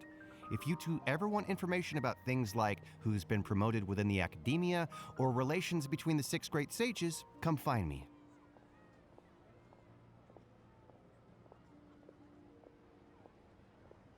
Hey, come on. This is a survival skill at the academia. Oh, Paimon's expectations were pretty low, but this is so low it's like digging holes in the dirt. So what do we do now? Even if we want to talk to someone, we don't know anybody here. Huh? Like who?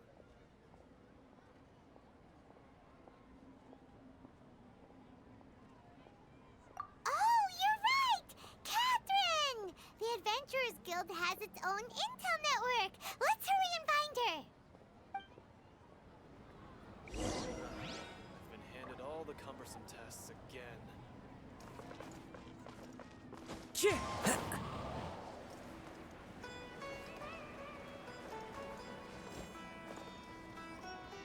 Ad Astra Abyssask. Hello, Traveler and Paimon. Catherine, we need your help with something. Understood. The Adventurers Guild is always ready to serve you. With what do you require assistance? We want to meet with Lesser Lord Kusanali. Do you know a way we can do that? You two wish to meet with Sumeru's Archon. Understood. Please wait.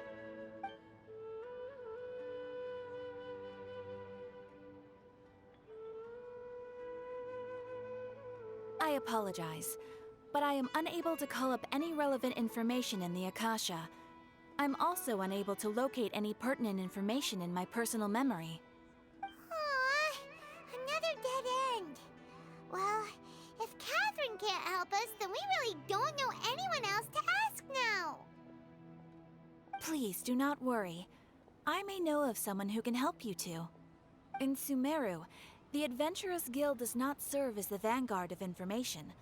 Rather, there are numerous active mercenary groups collectively known as the Eremites. They take on various contracts and work all across Sumeru, so they naturally accrue intelligence. An Eremite brigade called the Corps of 30 is in charge of Sumeru City's defenses. Not only are they the oldest brigade, but they are responsible for managing and coordinating the affairs of all other mercenary brigades. Corps of 30? What a weird name. Supposedly, they are named as such because their ranks numbered 30 at their inception. Asphalt, an advisor with the Corps of 30, maintains good relations with the Adventurers Guild. Though he's already retired, he and his words carry great weight within mercenary circles. If you'd like to get in contact with him, you can find him at the Corps of 30's headquarters, the Citadel of Rexar. You're welcome. I wish you two the best of luck. We look forward to your exploits in Sumeru. All right, off to the Citadel of Rexar we go!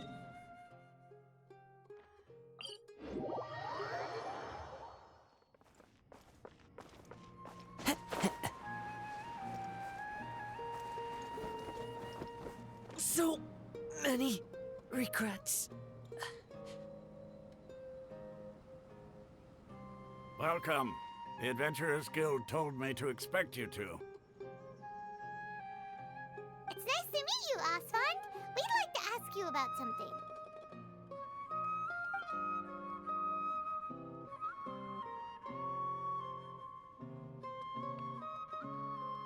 I see. So, Catherine's the one who sent you this way. Ha! It's true that the Eremites' network is vast, but even I can't help you meet the Dendro Archon. Wait, seriously? That's it? Afraid so.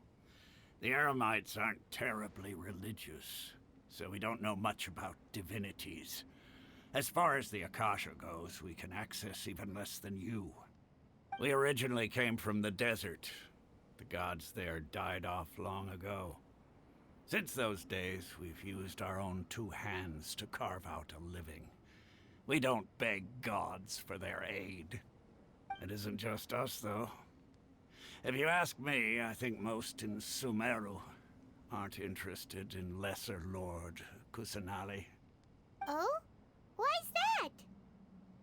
Just take the Academia, for example. They're the ones who truly rule Sumeru. Although they believe in gods, most of them only care for the late Greater Lord Rugudevada. In their eyes, she was the one who founded Sumeru and gifted us with the Akasha. Lesser Lord Kusanali just happened to inherit her legacy. Because of the Academia's influence, most citizens are more familiar with Greater Lord Rugudevada and hold her in greater esteem. Not to mention that Lesser Lord Kusanali never makes an appearance, and the Academia never announces anything about her. As far as the people of Sumeru are concerned, she's just a god that exists. And that's all. Really? Aw. After hearing all of that, Paimon sort of feels bad for Lesser Lord Kusanali. Ha! But who knows? We're all just guessing when it comes down to it. Besides, I'm sure the God of Wisdom doesn't worry about her reputation among people like us. All right. Well, thanks for the info, Osfond. No problem. Always happy to help out the Adventurers Guild.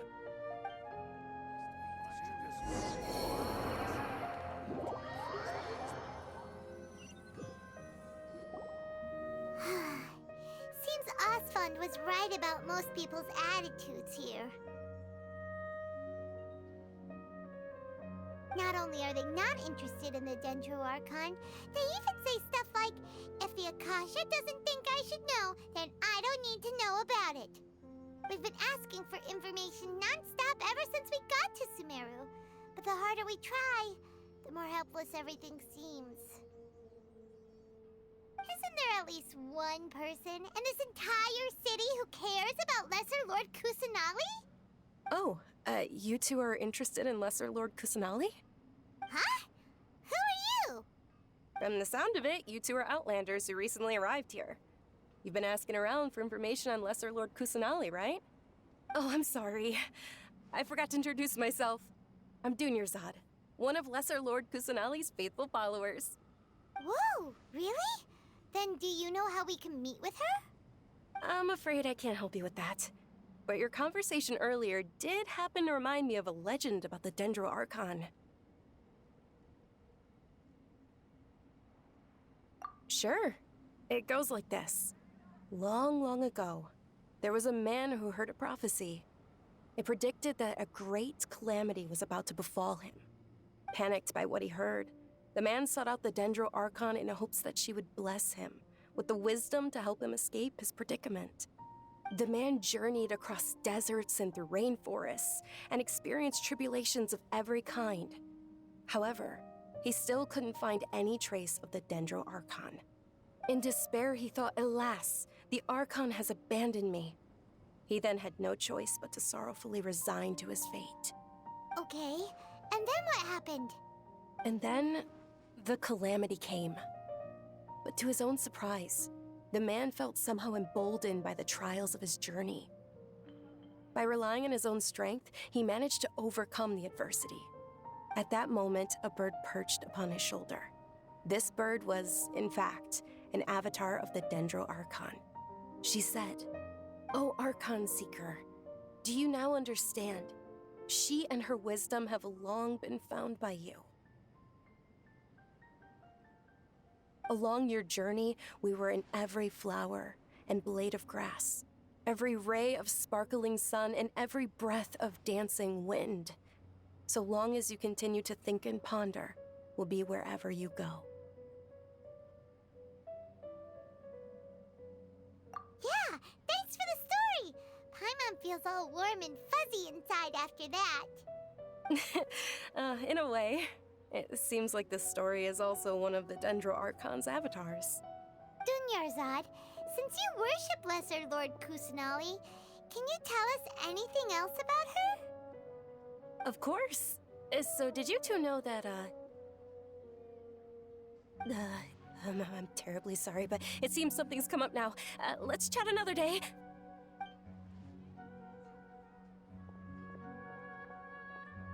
Hey, wait! What the heck just happened? It looks like they're searching for someone.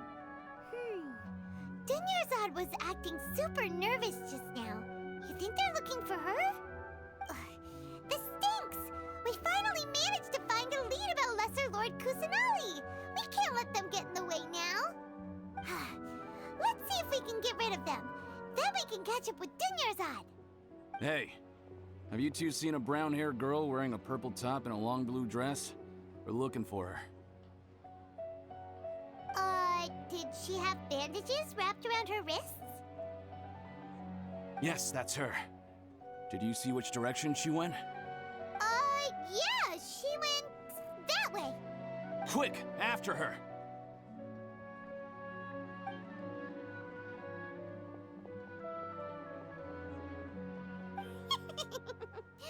That should keep him busy for a while. Let's hurry and find Dunyarzad.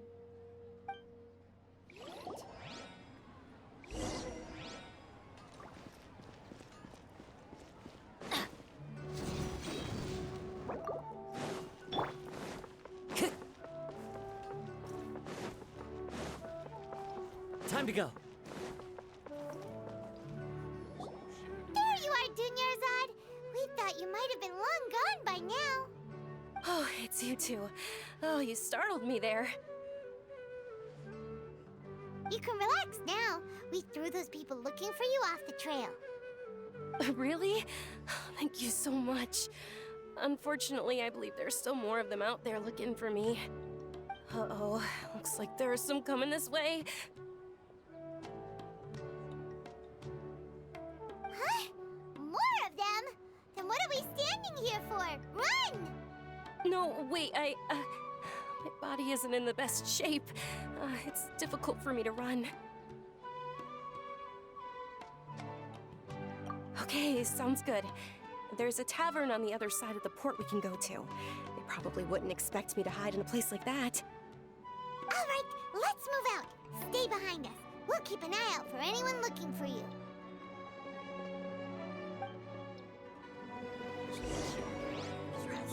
Just take my word for it.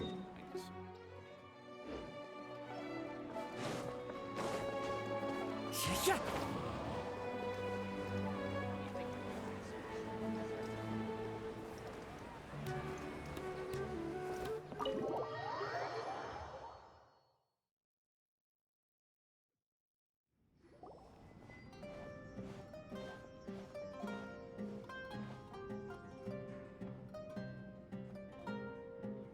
We made it. Oh, they shouldn't be able to find us now. Wait, stand down, Dia.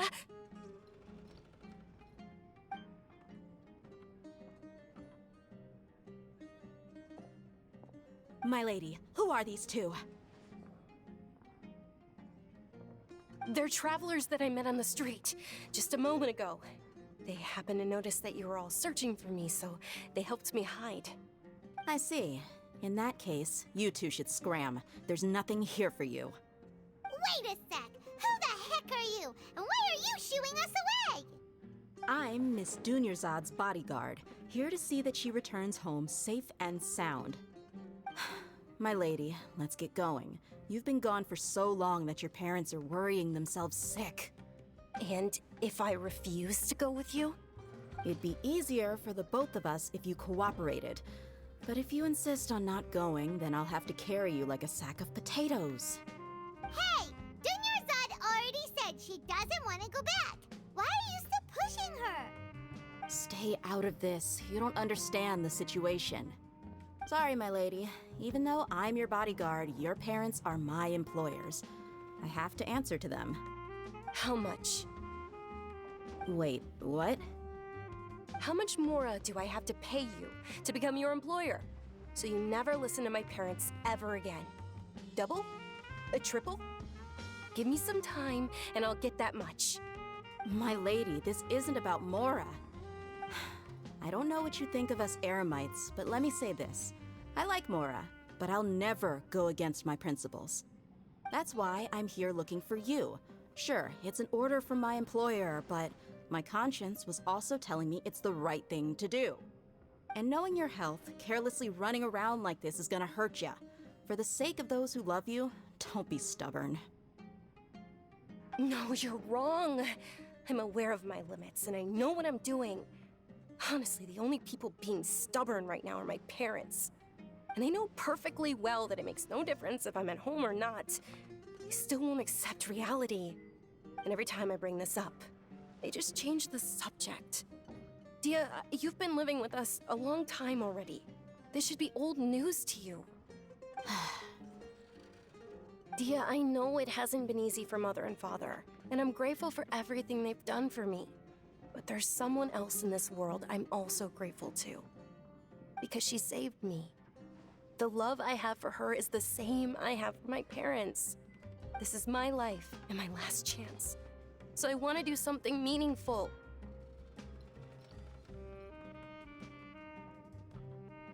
My lady, are you sure what you're doing now is meaningful? Yes, I'm sure. At least, it is to me. Fine, I won't ask you to return home anymore. But let me make something very clear. I'm only doing this because I respect your determination, not because I agree with you. Thank you, Dia. Sorry for being so rude just now. My nerves were acting up. And I even brought up your payment in such an offensive way. Don't worry about it, my lady. I did say that I like Mora. Besides, that's our next topic of conversation. Today's little excursion caused such a ruckus that every single bodyguard at the estate was deployed. It wouldn't be easy to hide things from your old man. Since this definitely won't be your last escapade, here's a little tip. You should at least make it look like your room and things are still in order when you leave. Also, you'll need someone to cover you for when you're out and about. So, I'll let you hire me, my lady. This way, everyone wins. As for the pay, let's say half of what your father pays me. We can settle the bill when we return to the estate. Okay, deal. Yay! Looks like they've reached an understanding.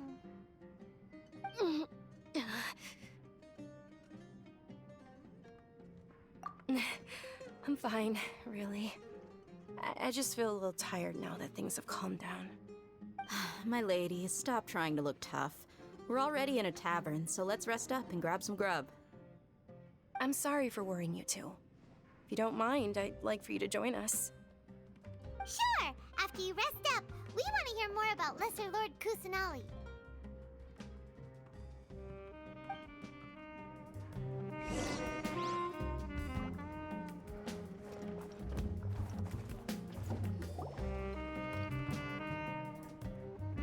Ha! Well, if it isn't Dia. Haven't seen you in nearly half a year. Word on the street is that you're a bodyguard for the Homayani family now. Ha! Don't you find that kind of work boring? Nah, you get used to it. How about a menu over here? You got it, huh? Isn't this little Miss Homayani herself? We don't get to serve personages like you very often. We'll be sure to prepare our very best. Thank you, sir, but there's no need. I don't have a lot of Mora on me, and I really ought to save as much as I can.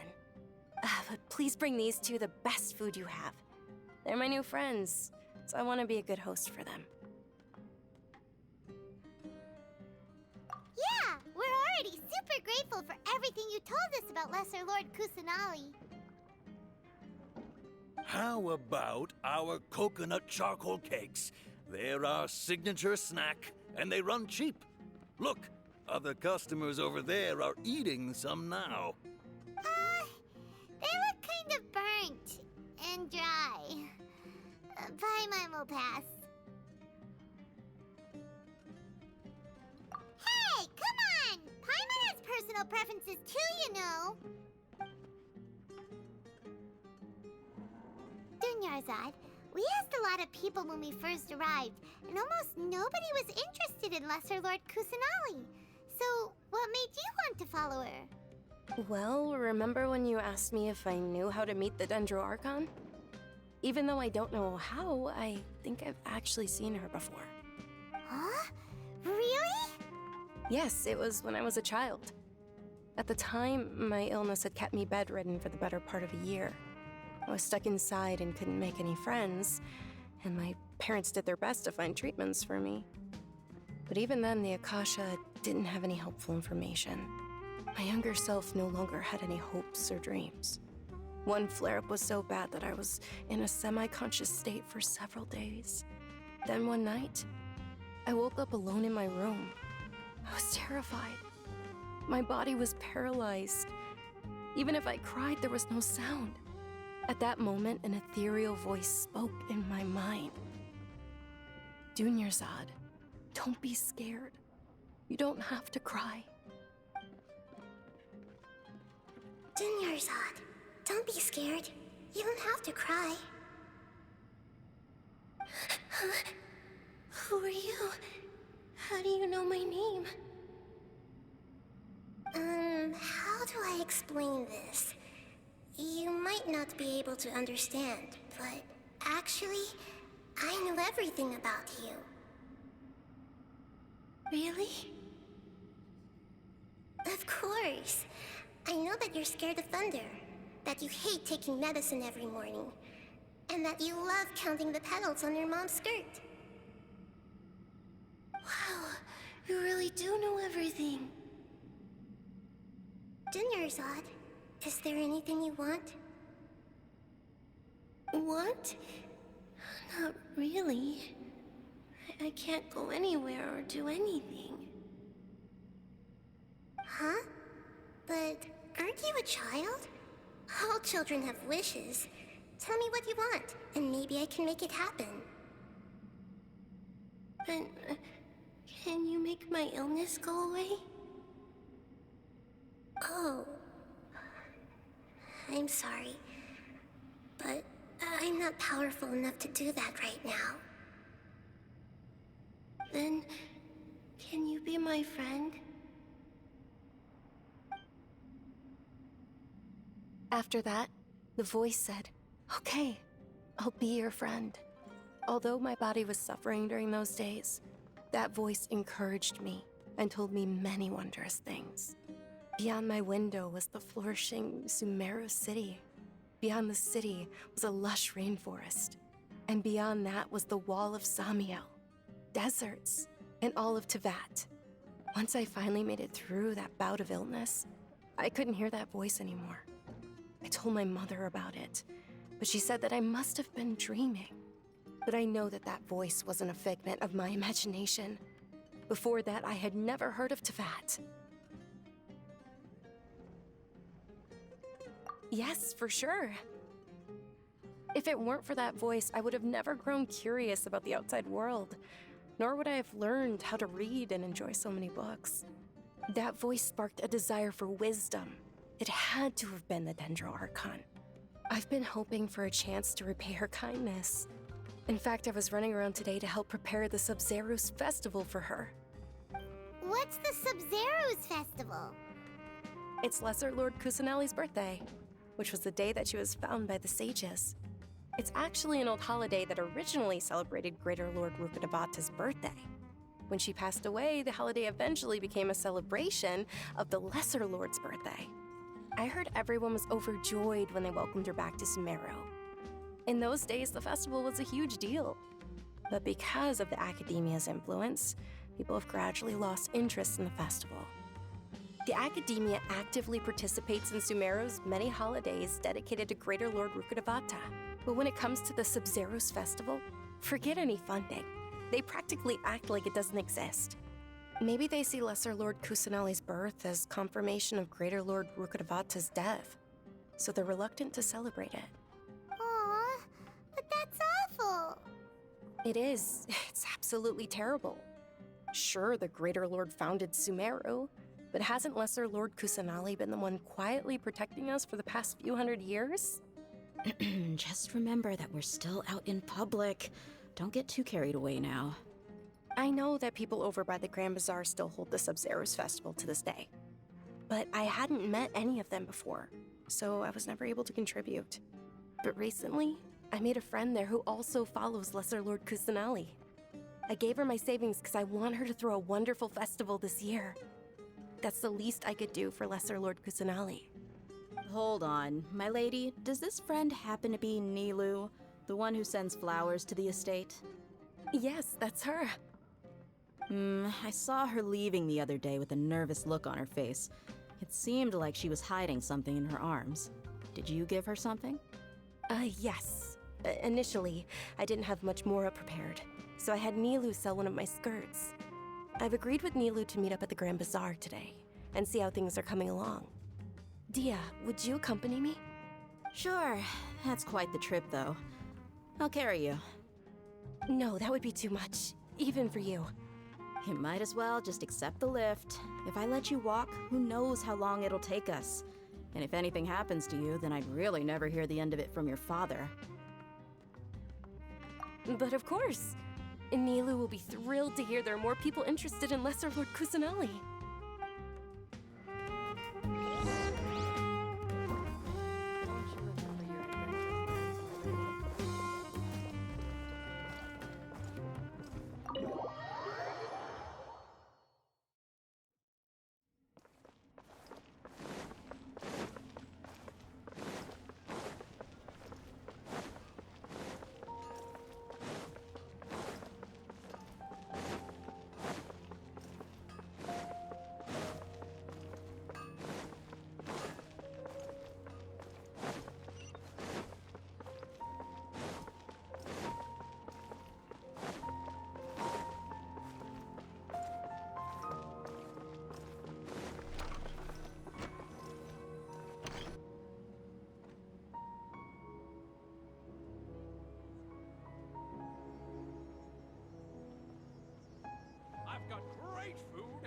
Sorry I'm late, Nilu. Oh, Dunyarzad. It was taking you so long that I assumed you got trapped at home, but you made it in the end. Uh-oh. But if Dia's here, that means you got caught, right? You could say that, but everything worked out. She's on our side now. Not completely. Oh, and who are these two? Oh, meet the Traveler and Paimon, my two newest friends. They're visitors who just arrived at Sumeru City and are looking for information on Lesser Lord Kusanali. So you're followers from another land?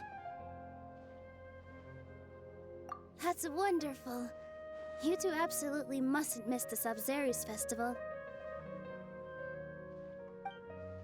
By the way, Dunyarzad, we've already started decorating the Grand Bazaar. It looks spectacular, thanks to your generous contribution. You're very welcome. It's the only thing I could do. Do you still have enough Mora? Probably? But don't sweat it. We've already finished renovating the stage. Come on, I'll show you.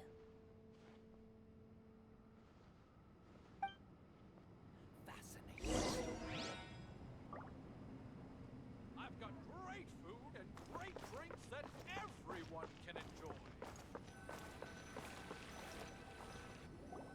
Wow! This place is amazing! Not bad. Last time I was here, the stairs were full of holes. The stairs were nothing. A little while ago, we discovered that the tree above the stage had a huge chunk of bark ready to fall off. Mr. Zubair was worried sick. We reported it to the academia many times, but they never sent anyone to deal with it. We didn't want anything bad happening, so we were going to cancel all the stage performances. Oh, probably because it was the theater asking. The academia looks down on performers like us. They probably think it would be best if the theater closed down completely. We can't let that happen, though. Not only would everyone involved in the theater go hungry, but then we wouldn't be able to hold the Sabzeruz festival anymore. Thank the Dendra Archon for Dunyarzad. With the Mora she gave us, we hired someone to patch up the tree, and we also gave the stage a much-needed makeover. The stage is going to be even prettier when it's festival time. I can't wait for you to see it. And I can't wait to see you on the stage. You've been practicing so long already. It's almost time for your dream to become reality. It's our dream. I'll do my best for the two of us. Nilu, what are you gonna be doing at the festival? She'll be dancing the dance of Sabzeruz, the most important performance at the Sabzeruz festival. Dunyarzad, have you told them the origin of this holiday? I only told them about the Greater Lord and Lesser Lord so far. Okay, then I'll tell you two about how this holiday came to be. According to legend, the Sabzeruz festival was originally the Goddess of Flowers' birthday celebration for the Greater Lord. A long, long time ago, on one of Greater Lord Rukkhadevata's birthdays, her friends threw her a celebratory banquet. Some of the gods got drunk. One started playing music, and the Greater Lord started singing, so the Goddess of Flowers began to dance. As she danced upon the grass, countless beautiful parisaras began to bloom wherever she stepped. Those brilliant purple flowers became her dazzling stage. All the gods clamored, "Oh, if only time could stop at this very moment." Of course they did. When people mention the gods, they always think of the Archon War. But Sumeru's gods also had happy times. Although they aren't around anymore, they're preserved in our tradition of dance. This outfit I'm wearing is apparently based on how the Goddess of Flowers looked. Though we're just tiny people compared to the divine, we still have to do our best to make sure that the birthday girl feels loved on her special day. Nilu, you of all people will definitely be able to convey our well wishes to the Dendro Archon. I also noticed that you went the extra mile and scattered parisaras around the stage. They symbolize the Goddess of Flowers, after all. It's just a shame that all the real parisaras went extinct after her death. Yeah. The Greater Lord brought forth Patisaras in memory of the goddess of flowers, but she ultimately could never truly replicate that beautiful purple. Thinking about the goddess of flowers dance makes me wish I could have seen it. If my stage were anything like that, I'd be thrilled if I had just 2 real Patisaras on the stage. So, Traveler and Paimon, what do you think? Interested in the Sabzeruz festival? Will you two be coming? All of Lesser Lord Kusanali's followers will be there for her birthday. It'll be a good opportunity for you to learn more about her. Ooh, Paimon thinks that's a great idea! Hey, come on! There's nothing wrong with enjoying a festival. Besides, it's Lesser Lord Kusanali's birthday. She'll be happy to have more people who are celebrating it. So how about we all attend the Sabzeruz festival together? Dunyarzad, let me show you which stage decorations we've picked out so far. Traveler and Paimon, if that doesn't sound interesting to you, then feel free to explore the area. Everyone at the Grand Bazaar loves Lesser Lord Kusanali, and we're all looking forward to the Sabzeruz festival. In that case, we'll take a look around.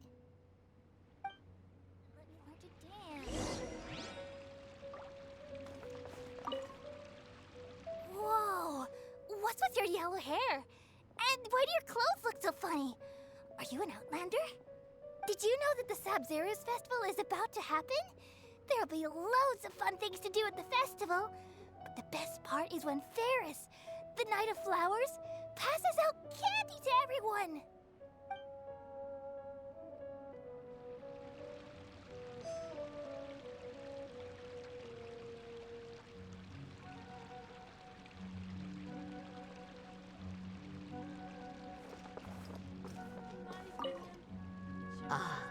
Dancing at the Sabzeruz festival. You know, I also danced when I was younger. As a child, I even asked my grandmother why we performed the dance for the Lesser Lord when it was originally done to honor the Greater Lord. My grandmother said that Greater Lord Rukkhadevata is a beloved deity and honored by all. And Lesser Lord Kusanali is too. If the Goddess of Flowers ever knew Lesser Lord Kusanali, then she would certainly have wished to be her friend and hold celebrations for her too. The Sabzeruz festival has been losing its appeal over the years. That is, until a wealthy benefactor stepped in this year and brought the festival back to life. I heard she forked out a lot of mora to make it all happen.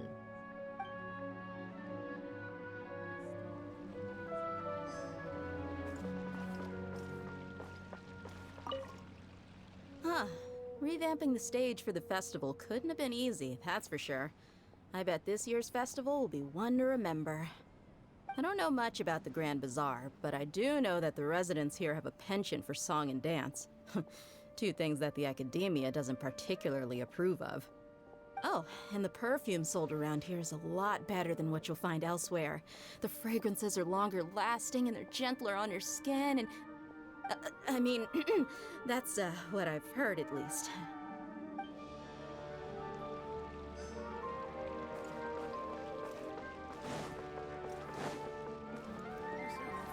Milu, your outfit looks amazing. There's also something different about you from when we first met up. I thought I'd add a little extra pizzazz to my dress for the festival. See? Wow, did you sew all that yourself? Uh-huh. Sewing is a fundamental skill for everyone in the theater company because we make all our own costumes. Did you know that Mr. Zubair not only can make costumes, but props too? I've noticed that you can't keep your eyes off that crown over there. Would you like to try it on? May I? Of course. The legends say that the Goddess of Flowers had beautiful horns on her head, so this crown was made to reflect that.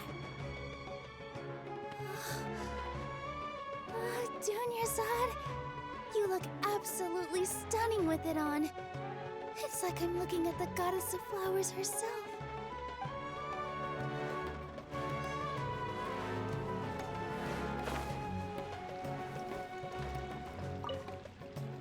Things are really shaping up, and there's a buzz around the festival this year. We're expecting people from all over to come by this year and buy things during the festivities. Don't be fooled into thinking that Sumeru City has the best of everything. Some festival snacks are only offered here in the Grand Bazaar. And when it comes to musicians, dancers, or singers, the Grand Bazaar's got the best of the best. Sure, those folks at the Academia might not like it, but what's a festival without song and dance?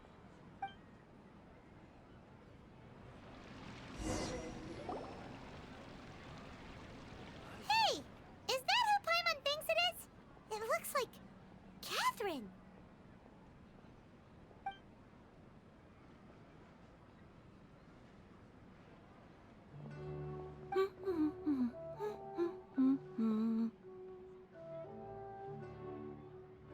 Huh. Come to think of it, Paimon's only ever seen her behind the counter at the Adventurers Guild. This is the first time we've ever seen her taking a break. Hey, Catherine! Huh? Oh, hey! It's the Traveler and Paimon! What's shaken? Whoa! Break time Catherine sure sounds a lot less formal than usual. Paimon was still waiting for her to say Ad Astra Abyssosk. Sure. Standing behind the counter at the Adventurers Guild doesn't require any complicated functions. But saying and doing the same old things over and over again can get pretty monotonous. Like watching the same Fontaine movie day after day. But take you two, for example. You travel across Teyvat to enrich your lives and gain new experiences. Well, we enjoy traveling across Teyvat and all that, but we're mainly looking for clues about his sister. Yes, you should keep searching. Sometimes the answers we're looking for aren't necessarily at our intended destination. Instead, they're found along the way. Huh. Haven't we heard someone say something pretty similar recently? Anyways, what brings you out here, Catherine? No, not particularly. I guess you could say that I'm loving the recent atmosphere here. If festivals bring happiness to everyone, then that's where their true value lies. Oh, it looks like it's about time for me to be heading back now. Alright, we'll see you next time at the Adventurers Guild. Oh, by the way, thanks for connecting us with the Eremites.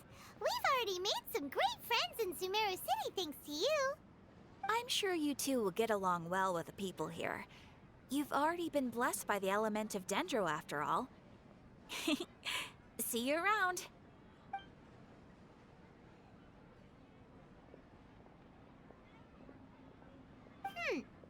There's something really different about Catherine today. Hey, Traveler. Paimon. Oh, hey, Dia. What's going on? I've got something to tell ya. My lady knows you're looking for ways to meet Lesser Lord Kusanali, and she's been trying to come up with a way to help you. Well, I have an idea that might help. Are you serious? We'd love that! It might not necessarily pan out, so don't get your hopes up too much. I'll need to take you two somewhere and ask someone some questions. My lady is feeling a little worn out at the moment. Nilu's found a place for her to rest. After I take my lady home, let's meet in front of the Citadel of Regzar. Sounds like a plan!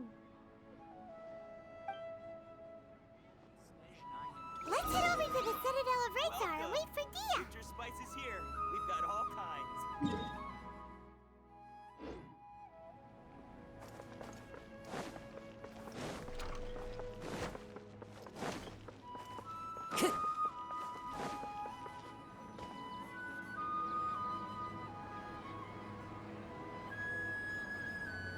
Sorry, I'm late.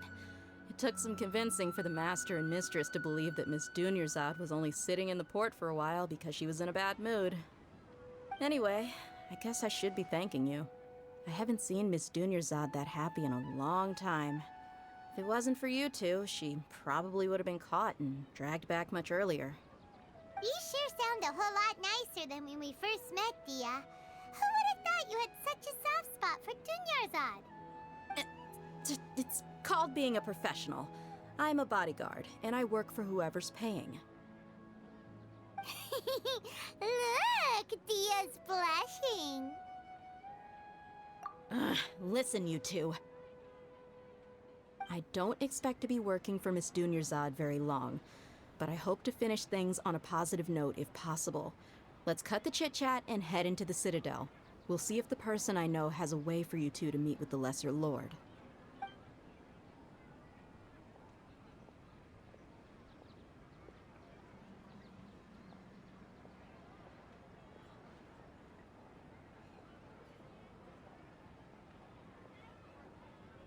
Oh, hey, Chief. Ha, Dia! What are you doing here? And well, didn't expect to see you three together. I take it you all know each other already? We met this morning after the Adventurers Guild pointed us to Osfon for more info. No kidding. Huh. So, where's Ruksha? I thought I'd help these two out by asking about the theft. Anything you can tell him? Ruksha's gone over to the Academia. The Grand Sage recently ordered Sumeru City to begin bolstering its defenses, so people from all over have been called back to the city. Since you've already mentioned the theft, I suppose I might as well tell him what we know. Appreciate it, Chief. Theft? Sorry, what the heck are you guys talking about? Just recently, the Academia lost something, and there's a chance the item is connected with the Dendro Archon. This case might just somehow help you in meeting her. I suppose that's one way to look at it. But if you ask me, the case is more about the Academia than anything else. Let me fill you in. The Academia recently sent a convoy to pick up an important package from Aru village. Word got out, and the convoy was robbed on its way back. The Grand Sage took the whole matter very seriously. Not only did he dispatch the Matra, but also enlisted our help in the search for leads. All we know so far is that whatever was stolen is currently in Port Ormos. You two have heard of Port Ormos, haven't you? It's the largest commercial port in all of Sumeru. You can travel there by leaving Sumeru City and heading south along the river. The Academia's grip isn't long enough to reach all the way to Port Ormos, so the city's a little more laid back, meaning the population's also a mixed bag. You never know who you'll meet there. Apparently what was lost has a great deal to do with the Akasha, knowledge, and even the gods. I'm afraid I don't have any other details for you, though. If you're interested, maybe you could head to Port Ormos and ask around yourselves. If you want my advice, try introducing yourselves as students of the Academia once you're there. Are you serious, Chief? All the Academia students are in Sumeru City, you know. Why should they pretend to be students in Port Ormos? If you're also interested, just go there and see what happens. Count me out. I've got plenty of work to do here for the Homayani family. And take it from me, if you two really do decide to visit Port Ormos, you'd best watch your backs. Let's just say that the Eremites there aren't nearly as friendly as those here in Sumeru City. There are even some extremists who go around shouting slogans like, "Retake Sumeru for the Scarlet King." Word is that more and more are joining their movement. They're becoming a real headache for Chief and the others. You bet they are. The Scarlet King's been dead for thousands of years. Now they start spreading rumors of his return. Ridiculous. Not everyone's like you, Chief. Even the desert natives who abandoned their homes in the wilderness still wish to have a god of their own. Well, Traveler, that's about all the information we have for you. Thanks, Dia! And you too, Osfond! Since we've gathered all we could for the moment in Sumeru City, let's head to Port Ormos and see what we can find next. Miss Dunyarzad is looking forward to seeing you both at the Sub-Zeru's festival, so be sure to get yourselves back here in time for that. Good. Then we'll see you both at the Sub-Zeru's festival.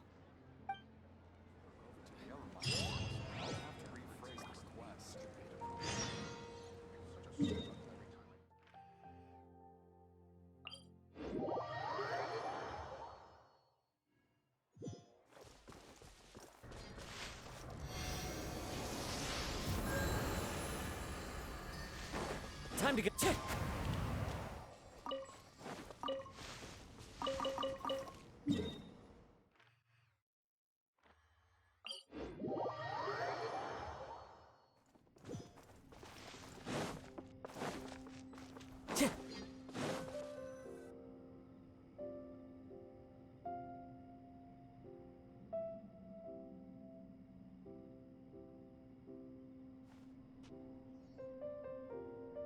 Come and have a good look yourself.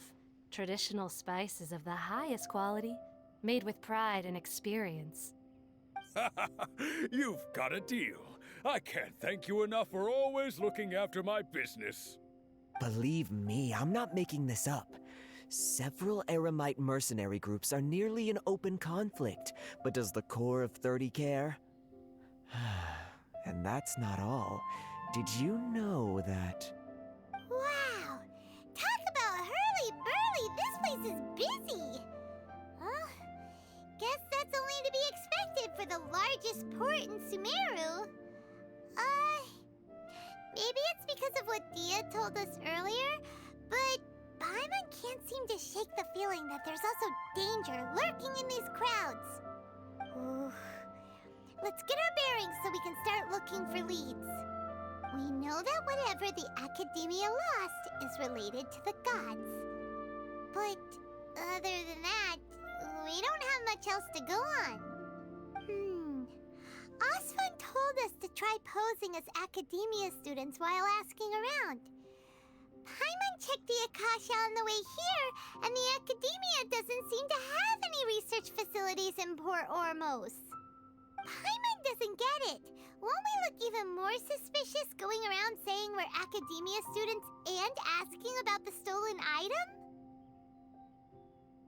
Well, given all the people that come through here every day, if there's any information to be found, Paimon bets we could find it in the market. Let's ask around and see what we come up with.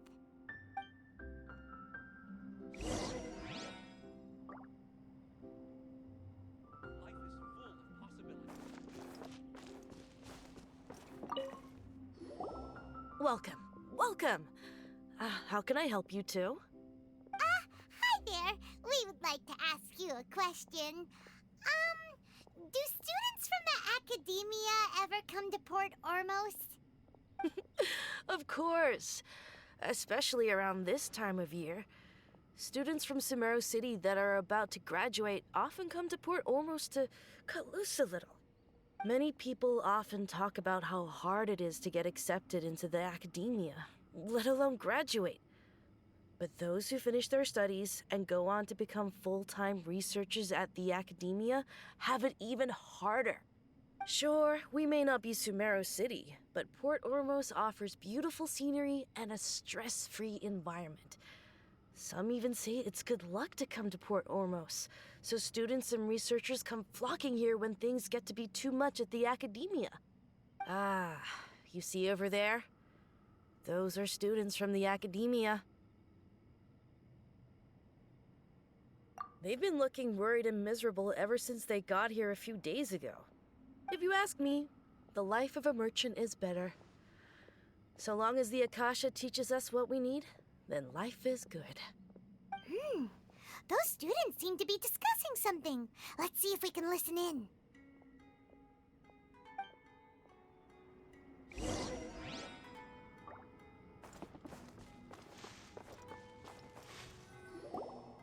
It's no good. I've tried asking around, but I haven't been able to learn anything useful. Not to mention that a bunch of scary-looking Eremite mercenaries have been posted along the streets now. There's been a lot of fighting between the different Eremite factions in Port Ormos. If we choose to move on our own, then it would be wise to steer clear of them. Especially the group that's constantly shouting some stuff about the Scarlet King and some resurrection. I've even heard that the Citadel of Regzar is starting to get fed up with them. What was that group called again? Ein something or other? They're called Ein el Ahmar. Today, I heard that the thing we're after might be in their possession at the moment. Wait, come again? Don't you see? Many of the Eremites in Port Ormos deal with trading this kind of thing. They're usually pretty wary of outsiders, but not so with students of the academia. It's because the kind of goods that students are looking for aren't the kind of goods that Eremites are after. As long as they know you're a student, then deals can be made. I've heard that Ein el-Hakmar likes to set up shop at the Jafar Tavern. Supposedly, if you're willing to part with 500,000 mora, they'll give you info on anything. Wait, did you say 500,000? If information alone costs that much, then how could we ever afford to buy what we're looking for? I guess we might as well give up on trying to graduate this way. I wouldn't worry too much. Our field of research is very niche. Who else could possibly be after that kind of shady knowledge? I bet it's practically worthless to anyone aside from us. Well, I guess that makes sense. Then the only thing left for us now is to find a way in. Why don't we all just pool our money together and pay for the information? Whoa! Did you hear that? A niche field of research and shady knowledge? It all sounds pretty suspicious to Paimon. Is knowledge something people just buy and sell like that? So, what's our plan? Wait, didn't you hear what they just said? Buying information is going to cost us 500,000 mora! Have you lost your mind? Oh, all right. Paimon never thought she'd agree to parting with that kind of mora. But if you know what you're doing, then we should give it a shot.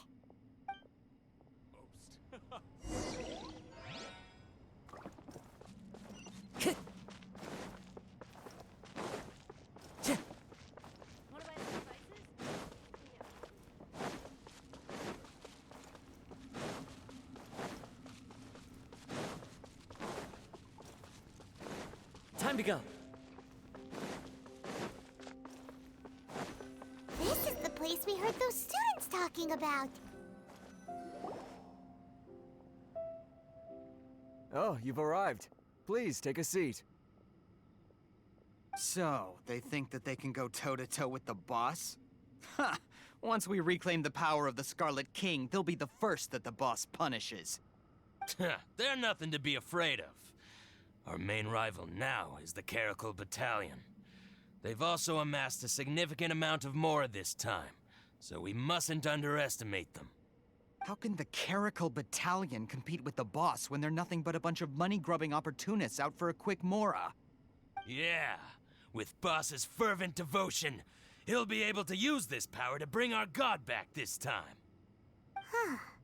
All these guys talk about is the Scarlet King, so they're probably the ones we're looking for. Greater Lord Ruka Devata. That traitor and her followers must not be spared. The day will come when the Scarlet King exacts vengeance on Sumeru, and all of them shall be punished. Yeah, Paimon was wondering what they meant too. We should ask about that if we get the chance later.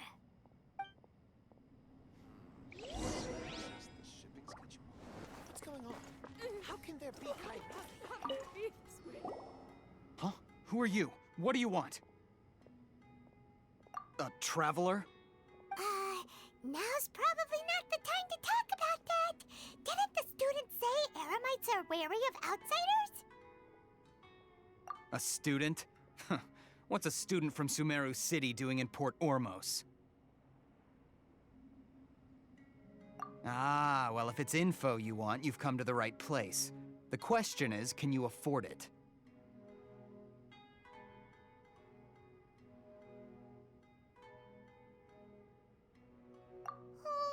Paimon can't stand to see so much more go.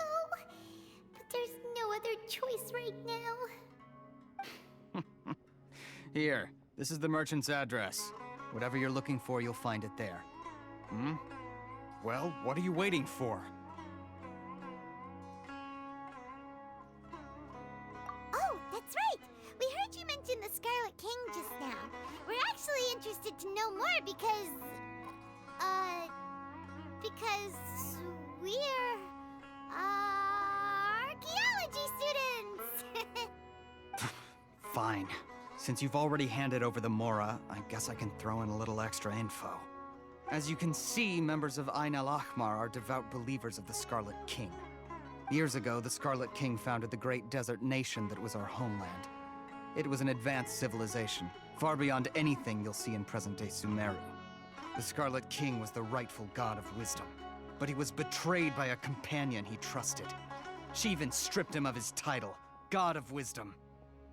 So, you mean the traitor was... Greater Lord Ruka Devata, yes. That shameless wretch destroyed the Scarlet King's civilization, and our ancestors were forced to flee to this land where we were made to suffer the tyranny of our enemies. Furthermore, she conspired with the Academia to cover up the truth of her actions, and create the merciful and benevolent facade for which she is now known. Ugh, just thinking about it sickens me. But the story doesn't end there, oh no. The Scarlet King isn't truly dead. The voice of the Oracle has been heard in the desert, prophesying his resurrection. Mark my words, our god shall return. And when that day comes, all followers of the traitor and all the desert dwellers who have forgotten their true god will suffer retribution together. If what I'm saying makes you shiver with fear, it might not be too late for you to become a believer of the Scarlet King.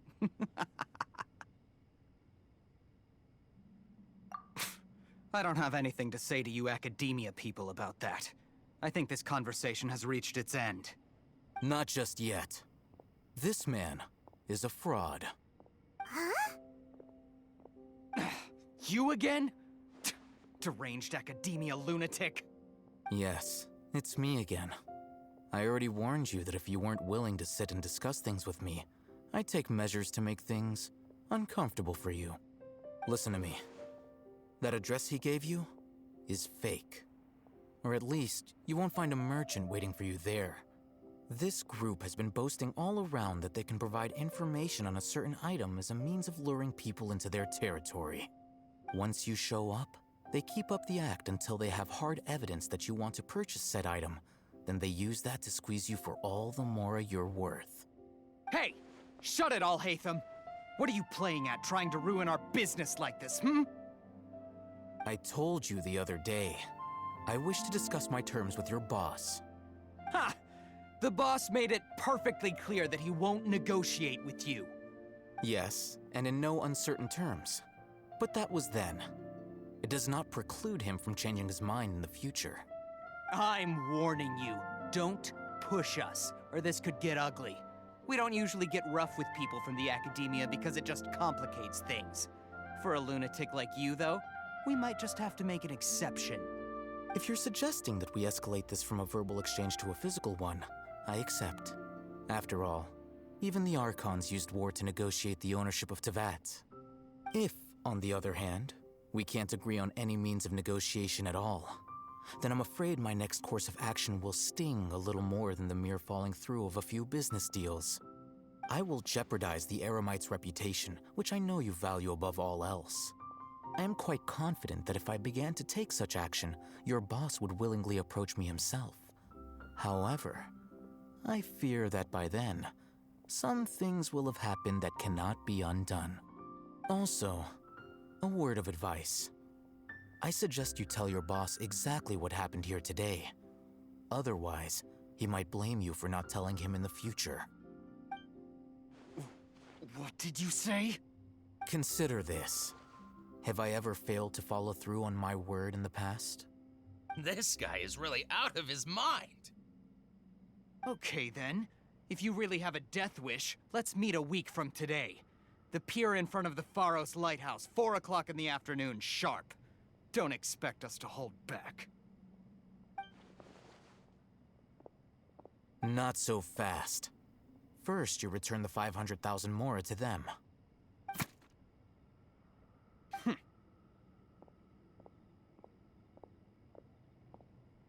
Please, I beg you, don't provoke them. We can't afford any trouble with this crowd. They haven't even paid for their food yet. Ah, Mr. Iman. There appears to be fewer staff in the restaurant recently. This wouldn't happen to be because they're all busy spreading the word to the students, would it? Well... Someone who chooses to do business with a group like that really can't afford to get so flustered the instant someone confronts them about it. Consider the meal compensation for our silence. I'd say you're getting an excellent deal. Whoa, did you see that? He not only got us our Mora back, but sent the Amorites running too. Plus, he seems to know a lot about what's going on around here. Let's catch up with him and ask some questions. He went that way! After him! Should I adjust the shipping schedule?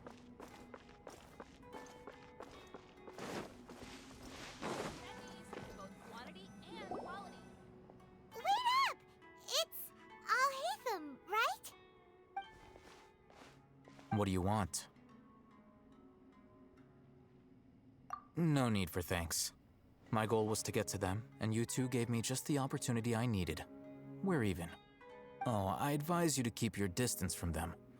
Since they weren't able to make off with your Mora in the end, they might harass you again in the future. All right. Goodbye. Hold your horses! We still have something to ask you about! Since you tore through their scam right in front of them, you must know the real story about certain something, no? Who exactly are you two? And why are you inquiring about that? A student. Right. Look, you should know that those thugs conducting business with you had nothing to do with your lie. Huh? Oh, yeah! He's really strong. Weren't you saying something about a physical exchange? We can help with that. He doesn't even have a vision. Forget it. Maybe not, but he can still use elemental energy. Otherwise, there's no way we'd go asking for info from from guys like that. Those hot-headed thugs are definitely gonna bring a lot of backup for your next meeting. Even if you don't go alone, you won't regret taking us with you.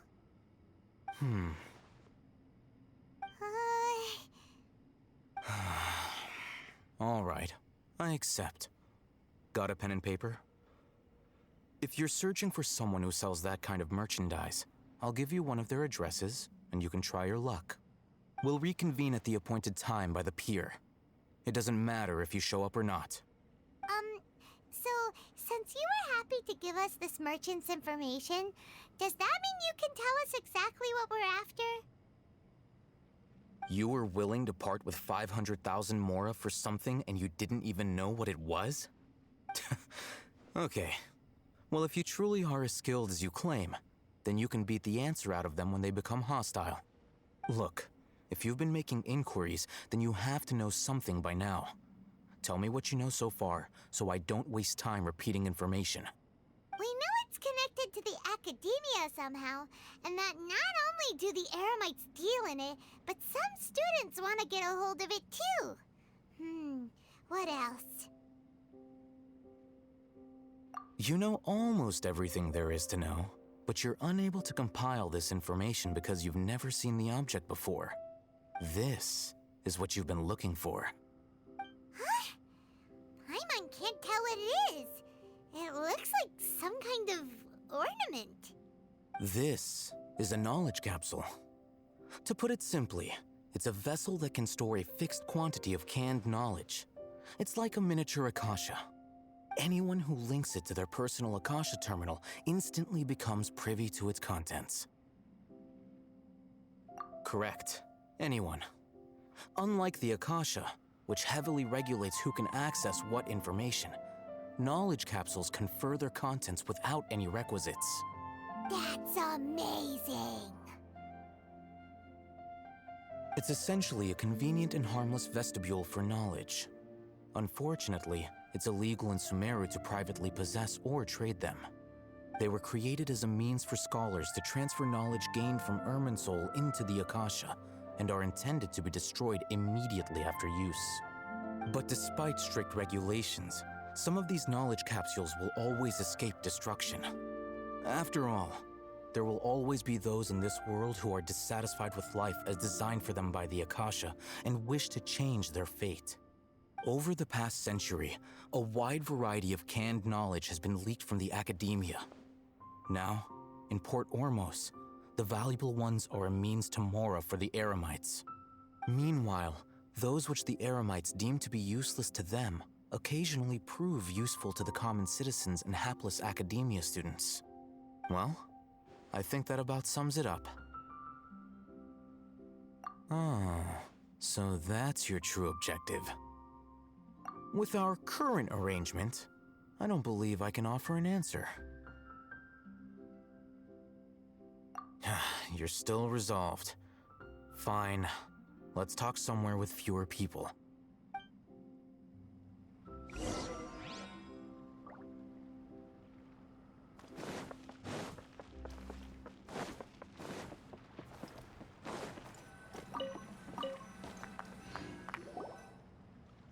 Let's continue our conversation here.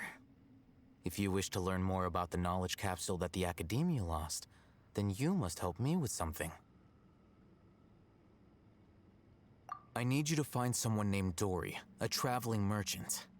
Unlike the peddlers who hawk inferior knowledge capsules, she often has quality goods in stock. Some say that as long as there is profit to be made, there is nothing she won't dare to sell. She's guarded against people from the Academia because most of her wares don't comply with Academia regulations. I think she blacklisted me. I met with her informant, but it soon became clear that they had no intention of letting me get any further. Become one of Dory's customers and earn her trust.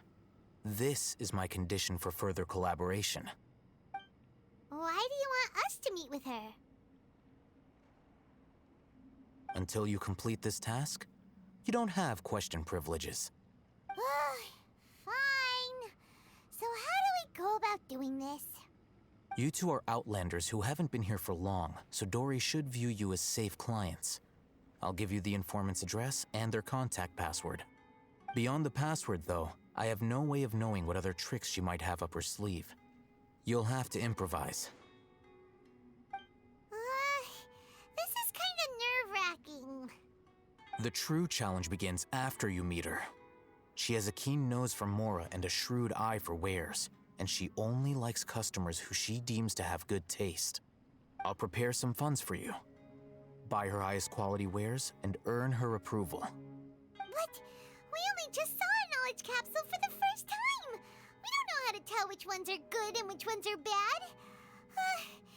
Is that something we can learn quickly? That's true. Have you two heard of elemental sight? Oh? That's a surprise. Guess I'll have to hold you in higher regard. Anyway, that ability should resolve your issue.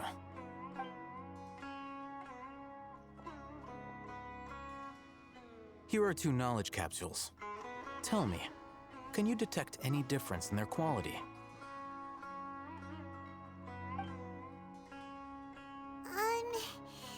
They look the same to Paimon. Try inspecting them with elemental sight. How'd it go? Did you see anything? Rumor has it that higher quality knowledge capsules generally appear brighter when viewed through elemental sight. That's because knowledge originates from Irminsul, the root of Dendro power itself. The more powerful the knowledge, the richer it is in Dendro energy. However, some canned knowledge with a high concentration of elemental energy is of little use in contemporary times, so those capsules are of little value. Using elemental sight is merely a stopgap measure, but it should suffice for earning Dory's trust. That sounds pretty impressive. Here's a sheet with the informant's location and contact password, and here is the mora for purchasing canned knowledge. Don't be cheap. You'll need to spend to catch Dory's eye. If there's any mora left over, just keep it. And be sure to exercise some caution.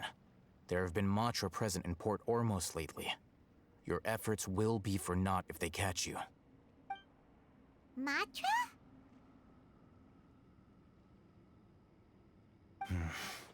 They belong to the Academia's regulatory body. They also handle cases of illegal canned knowledge transactions. Like I said, the Academia has banned both their trade and possession. The Matra are razor sharp. You're in for nothing good if they lock their sights onto you. If you two want to back out, now's the time. Okay, then we have a deal. If you succeed in your dealings with Dory, come find me at the Wikela Funduk. We'll have an open discussion then. Looking at what Al-Haytham wrote, Dory's informant is a trader near Old Ormos. Let's follow these instructions.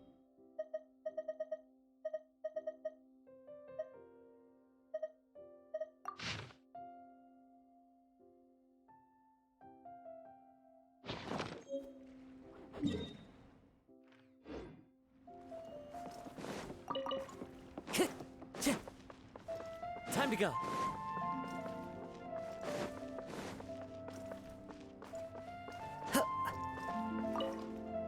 Hello. What are you two looking to buy?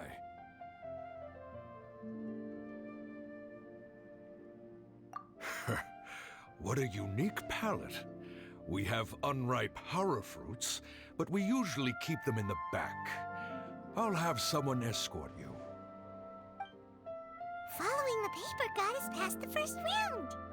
Ronak, these two want to buy unripe horror fruits. Show them to the warehouse. Got it. You two, please follow me. You two have a fascinating fashion sense. We haven't seen a customer wearing a Sumeru rose for quite some time. Hold on. Let me think. Sumeru rose means common merch. No, look again. We're obviously wearing morning flowers. Ah, my mistake. I do apologize. Whew. That pop quiz sure was scary. Ah, the warehouse is up ahead. Please follow me.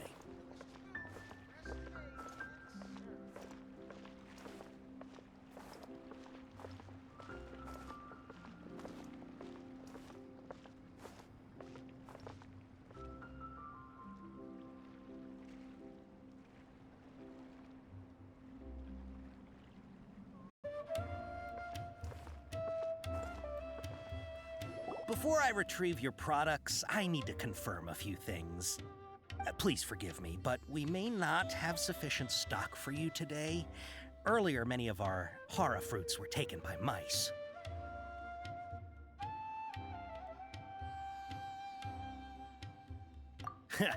Thanks. If better goods come in, you'll be the first to know. You look like you have some skill.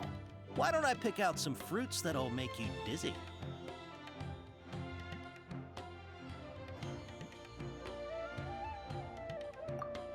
Yep, that's the right answer. But eating hara fruit that makes your head and ears ring sounds like a bad life decision. Would you like your hara fruits to be packaged in the Sumeru City or Port Ormos style?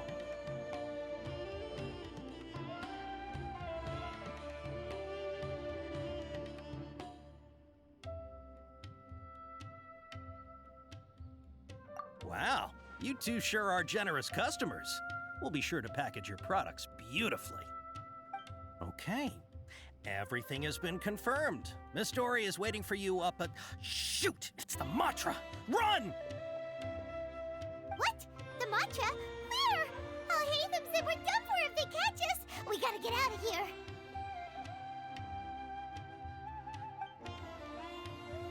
We don't know this area, so let's follow that informant.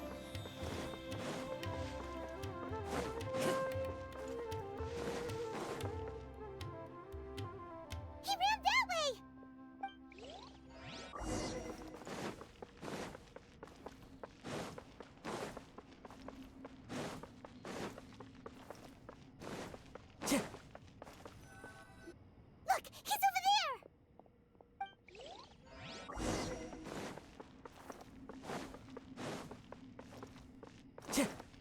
to go.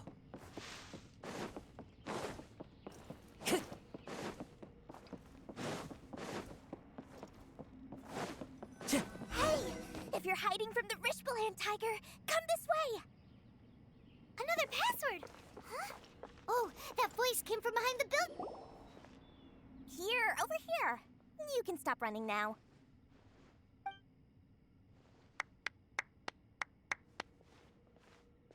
So you were the one who was calling out to us just now. But, are we definitely gonna be safe here?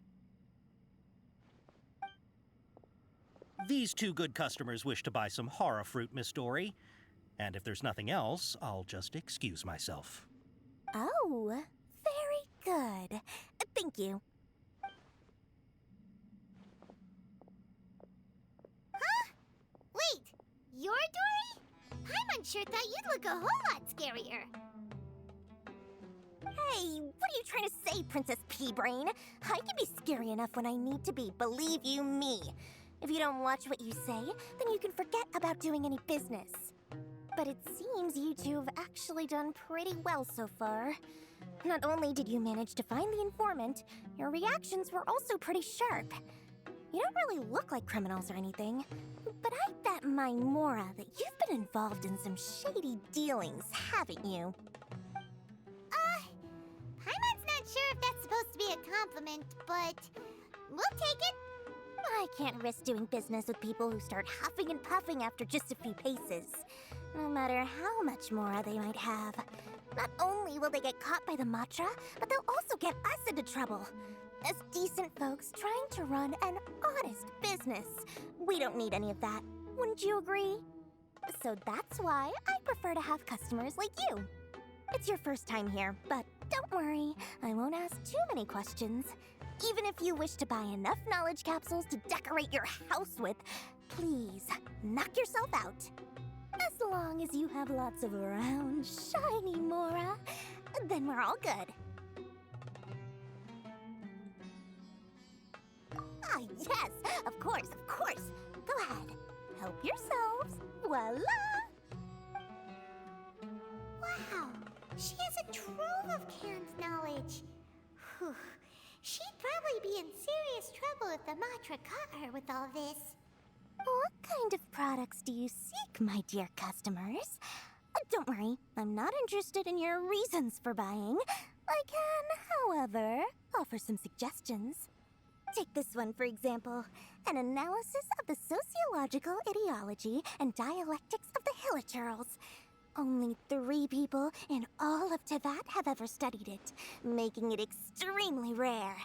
It's on sale now for 350,000 Mora.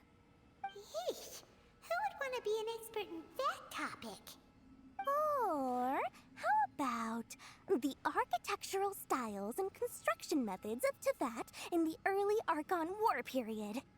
With this one, you can become an expert in historic architecture preservation and find an excellent, well-paying job in nearly any nation. Ooh, now this sounds like it could be useful. 2 million Mora, and it's yours. No discounts. Whoa! That's a lot of Mora! Of course, you are free to pick whatever your hearts desire.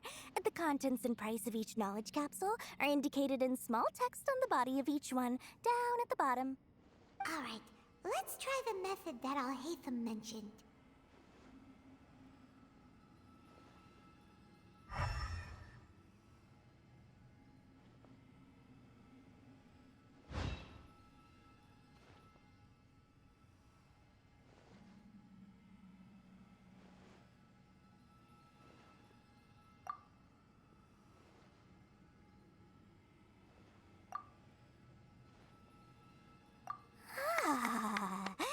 You've really got a good head on your shoulders, and quite the eye for quality.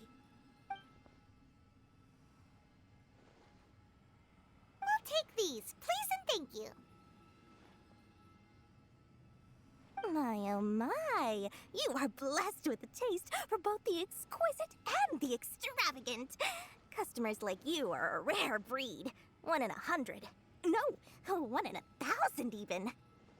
Listen, I have a special offer for you two. If you spend just 100,000 mora more, you can pick any knowledge capsule of your choice up to a value of 1 million mora. Say what now? Hey, did you hear that? Spend another 100K and we get a capsule worth a whole million!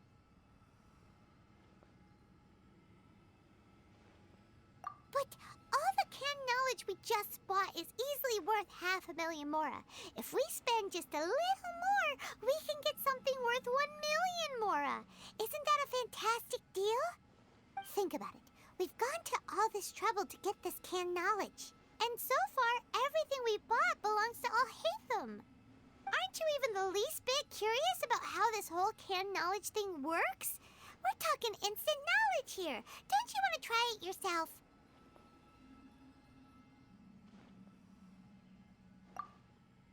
Come on, come on! We still have around 100,000 of Alhaitham's mora left, so let's put it to good use by finding something useful for you. Ahem, you've got a deal, Dory. We'd like to spend an extra 100,000 mora. Excellent! Then please, select from this fine collection of canned knowledge over here.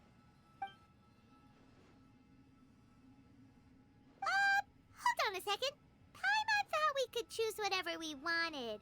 Why can't we choose the ones from over there? Oh, but my dear customer, the knowledge capsules over here are worth 1 million mora each. I'm sure discerning customers like yourselves will be able to find something to your liking. Please, take your time. Uh-oh, Paimon has a bad feeling about this. Let's use Elemental Sight again to check these.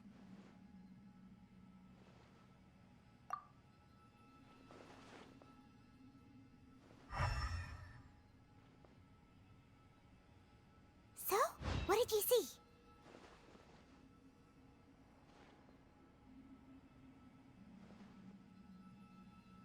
So, they're all worth about the same amount?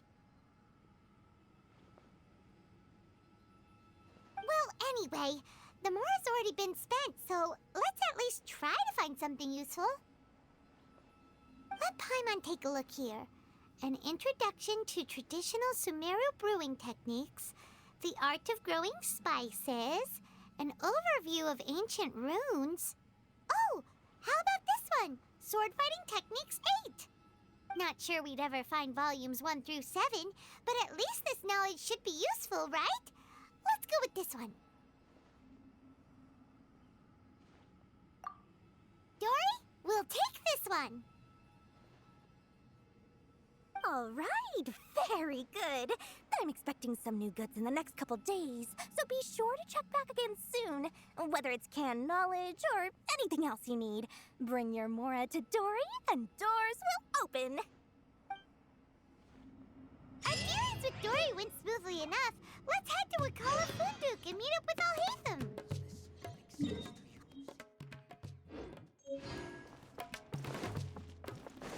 Time to go. Follow the wind.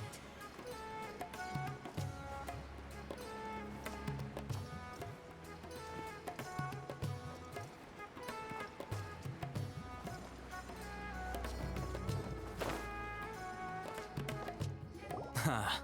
You two made it. And from the looks on your faces, you were successful. Whoa, there's so many people from the academia here. Why would you pick this place as our meetup spot?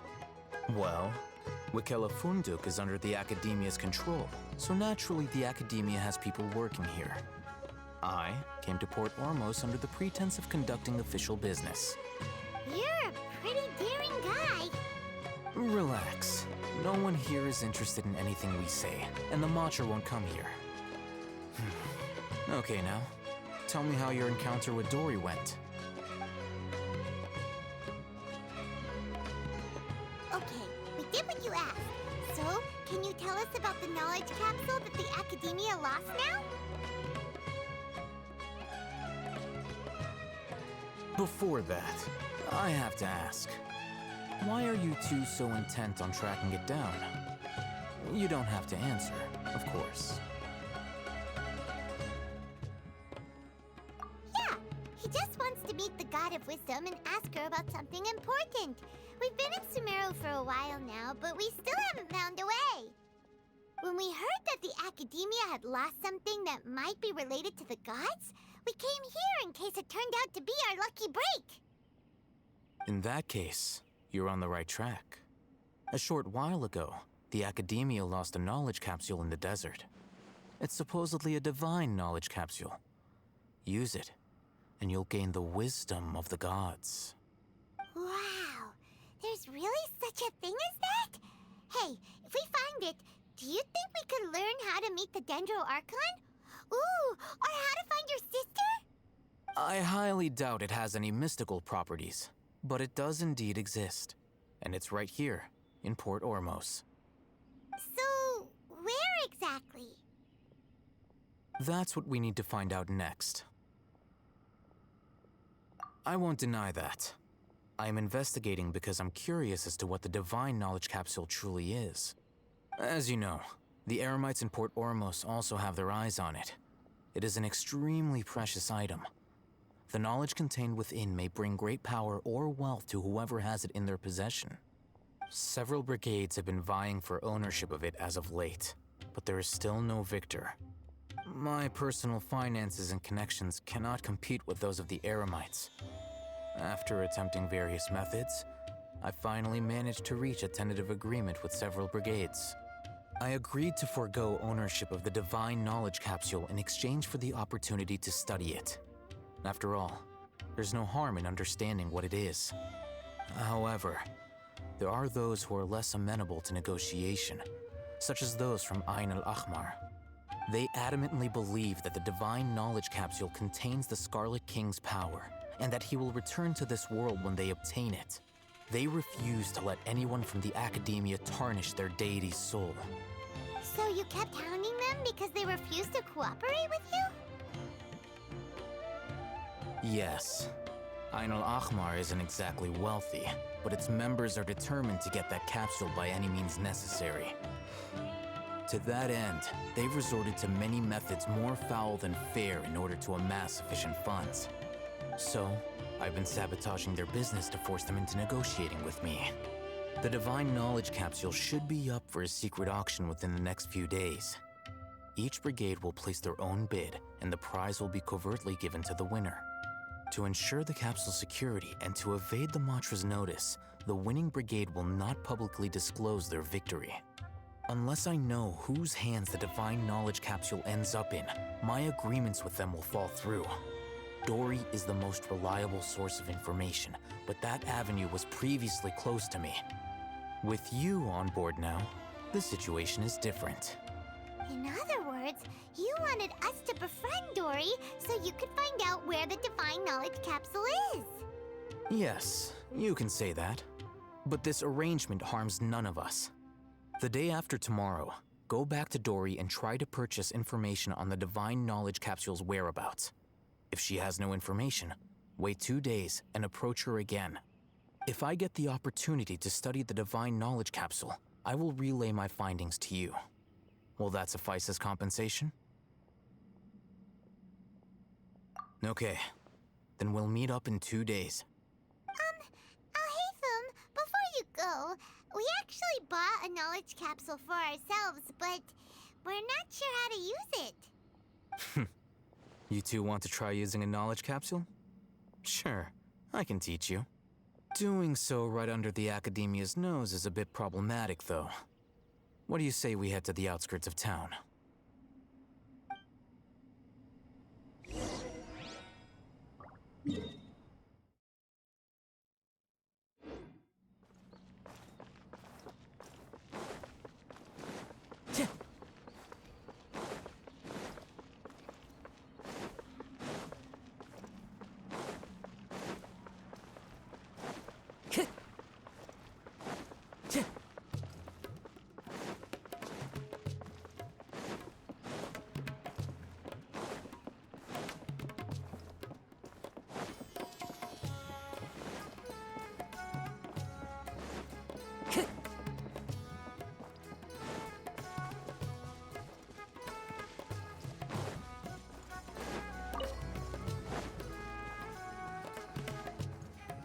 All right, this place works. Show me the capsule you purchased. Here. Sword Fighting Techniques 8. Huh. A combat class knowledge capsule. This class is something of a rare find these days, since most have been taken by the Eremites to augment their battle capabilities. Really? Ah, yeah, what a great buy! If you want to determine the efficacy of this capsule, I can evaluate your combat ability.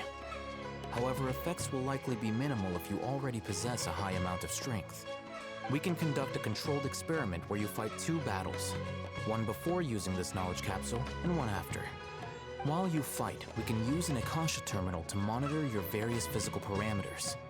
There may be variances in your physical strength between the 2 tests, as well as a disparity in your opponent's abilities. But don't worry, I'll run statistical analyses afterward to mitigate any confounding effects. Wow! Ahitham! You must have been one of those guys at the Academia who got top grades on everything. Paimon's curious about something, though. You definitely weren't one of those students who needed canned knowledge to graduate from the Academia, right? So, why are you risking getting caught by the Matra for this capsule? When you are unable to understand a researcher's actions, most cases can be attributed to curiosity. This is but one theory. Sounds like you're trying to avoid the question. All right, let's begin the test. Just fight as you normally do.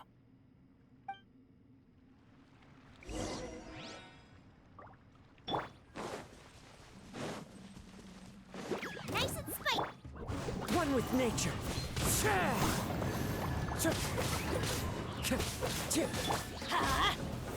The fuse is lit.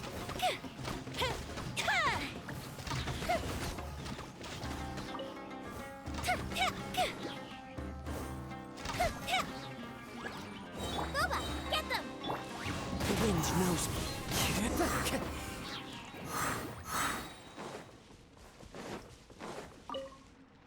All right. I'll link your Akasha terminal to record data. The next step is to use this knowledge capsule. Hold it in your hand. I'll help you establish a connection with it so you can activate its power.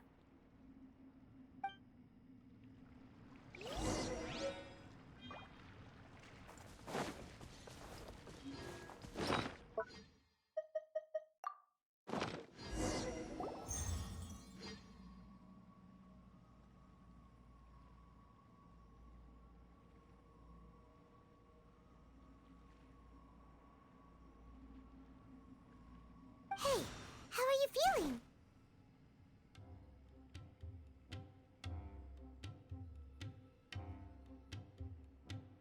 You mean that it worked? All right. Time for round 2. Fight with the same composure as before.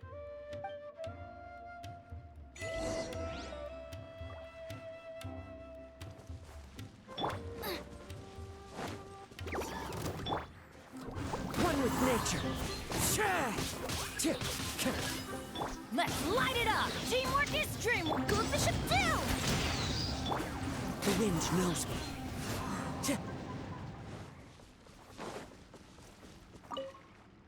Now, I'll start recording data again. Ahitham, how's it going? Well, the knowledge capsule you purchased did improve his combat capability. During the second fight, his overall fighting performance increased by 0.073%. Wait, how much?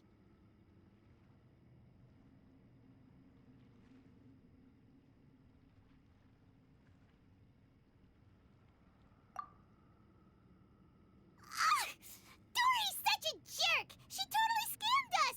1 million mora? This thing isn't worth a tenth of that amount! Of course, this could be because he is so powerful that the capsule's contents were unable to produce a substantial increase. At the very least, this test allowed me to gain more insight into you two. Our deal seems increasingly worth my investment. I'm heading back to Akela Funduk. I await your response in 2 days' time. This is Mora for when you ask Dory for information. Pay her as much as she requests.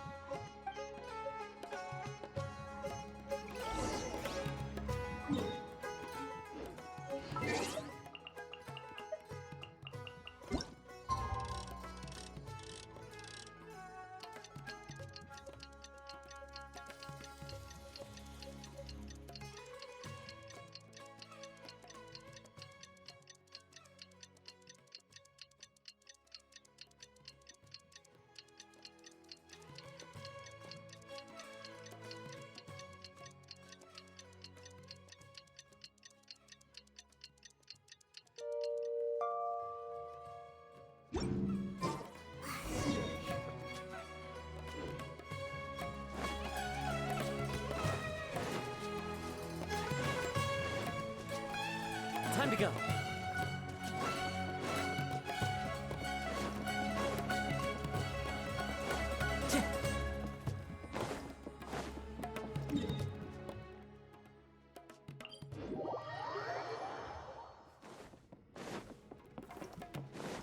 Time to go. Here, over here! Oh, welcome back, my loyal patrons. What can I do for you this time? You name it. Can knowledge, supplies, or anything else you need. I'll find a way to get it.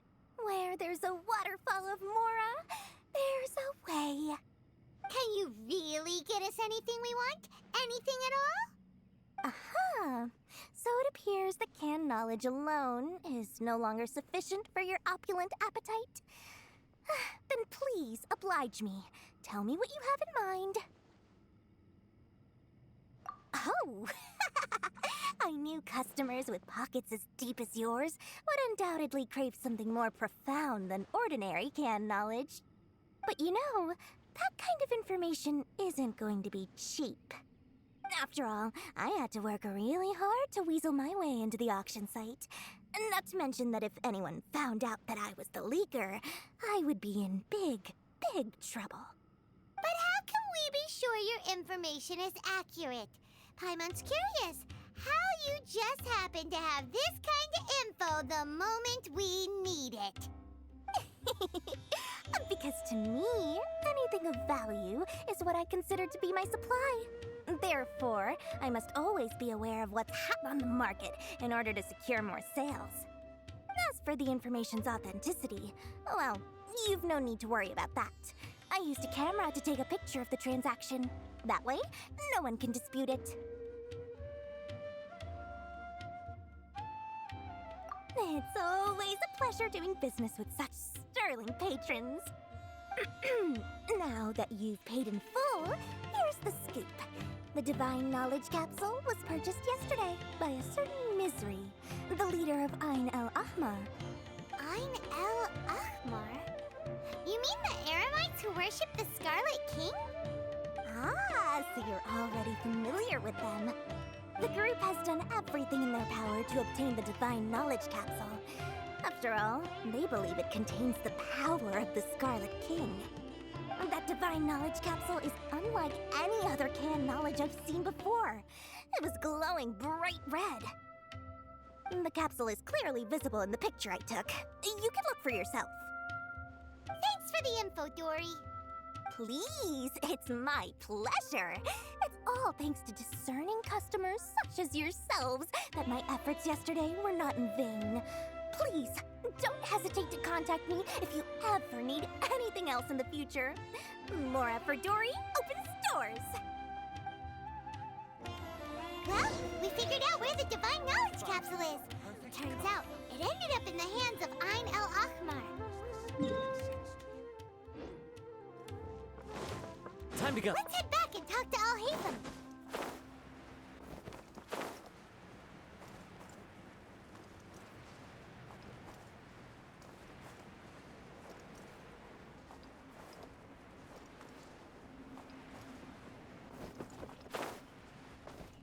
Al-Haytham, we got the info you wanted. Really? All right. Let's hear it.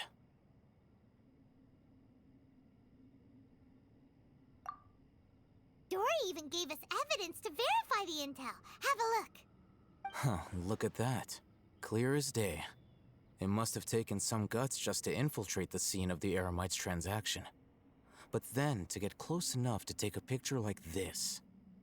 Bold move, Dory. Very bold move. All right.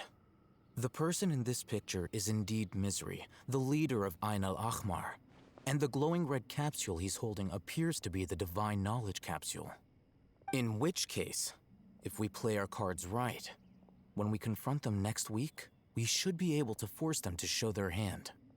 At first, Paimon didn't get why you were provoking these Ain el-Ahmar guys. But now, it sort of makes sense. Everything's playing right into your hands. After we defeat them, we can finally have a serious talk with their boss and get them to lend us the Divine Knowledge Capsule. Thank you for your time and efforts. Take a few days off while I make some preparations. Let's meet up again on the afternoon of the arranged date, 3 o'clock sharp.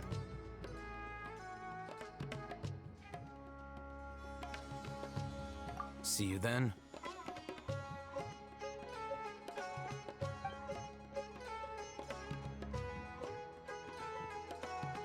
Oh, Hatham sure is taking his time. Where could he be? Oh, there he is. Sorry to keep you waiting. Let's head to the pier in front of Pharos Lighthouse. Yep, let's go.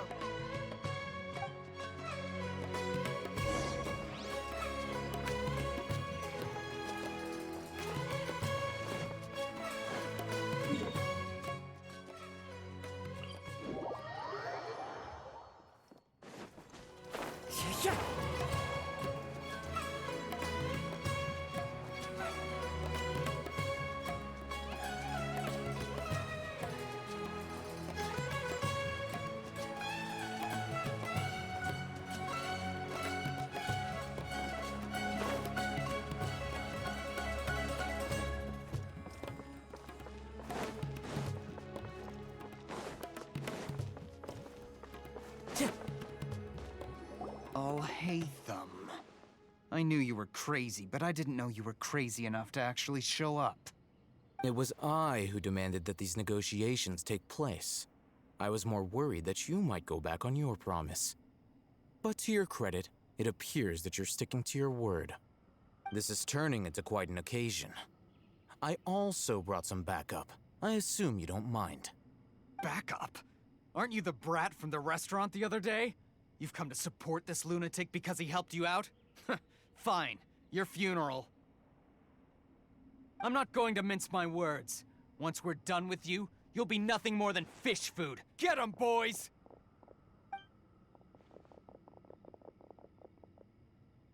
Uh-oh, here they come. Good luck, you two.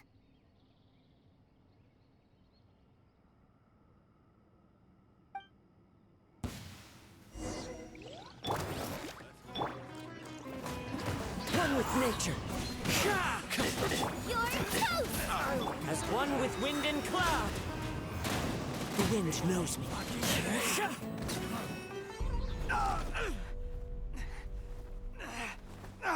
Academia scum!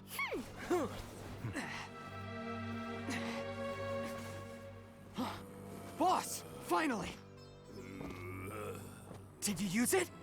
Great! Now we can... Boss? Boss!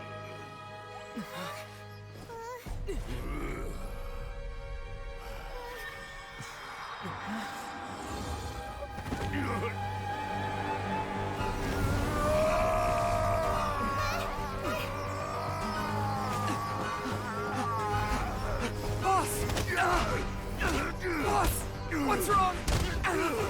What happened to him? We have to cut his Akasha connection, now.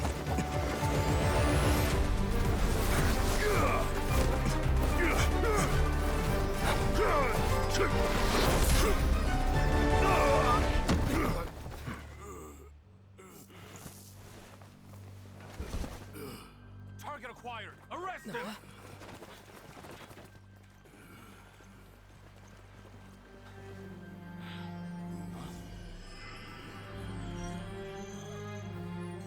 Do not impede our work. Is that understood, Al-Haytham?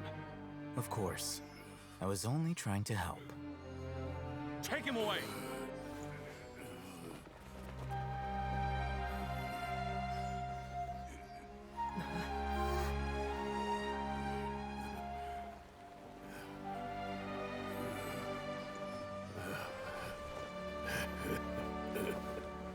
World, forget me.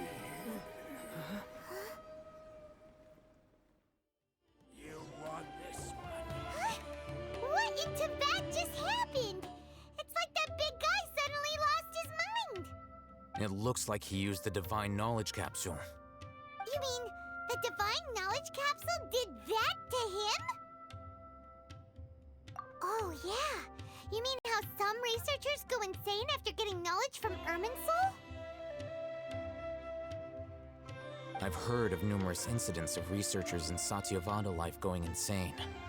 The state that man is now in suggests that this is a similar situation. This divine knowledge capsule does appear to be linked to the gods, but beyond that, it doesn't seem anything like the rumors suggest. Possessing it doesn't grant you divine wisdom or power. Did you hear what he said? World, forget me. What could that possibly mean?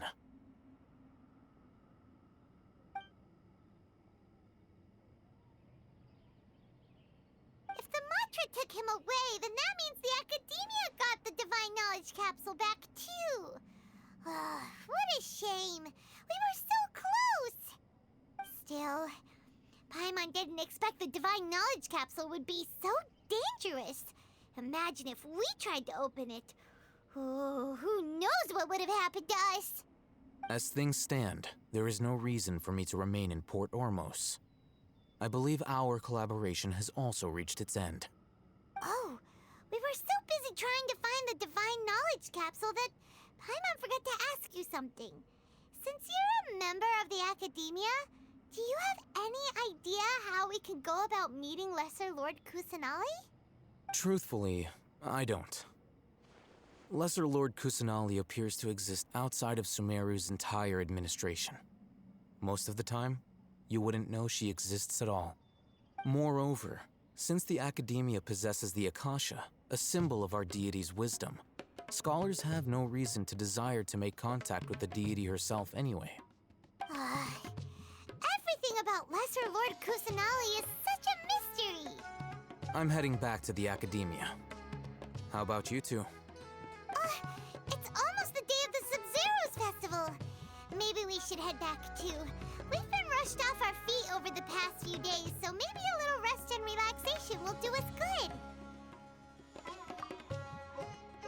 Then we'll part ways here, Alhaitham, until we meet again.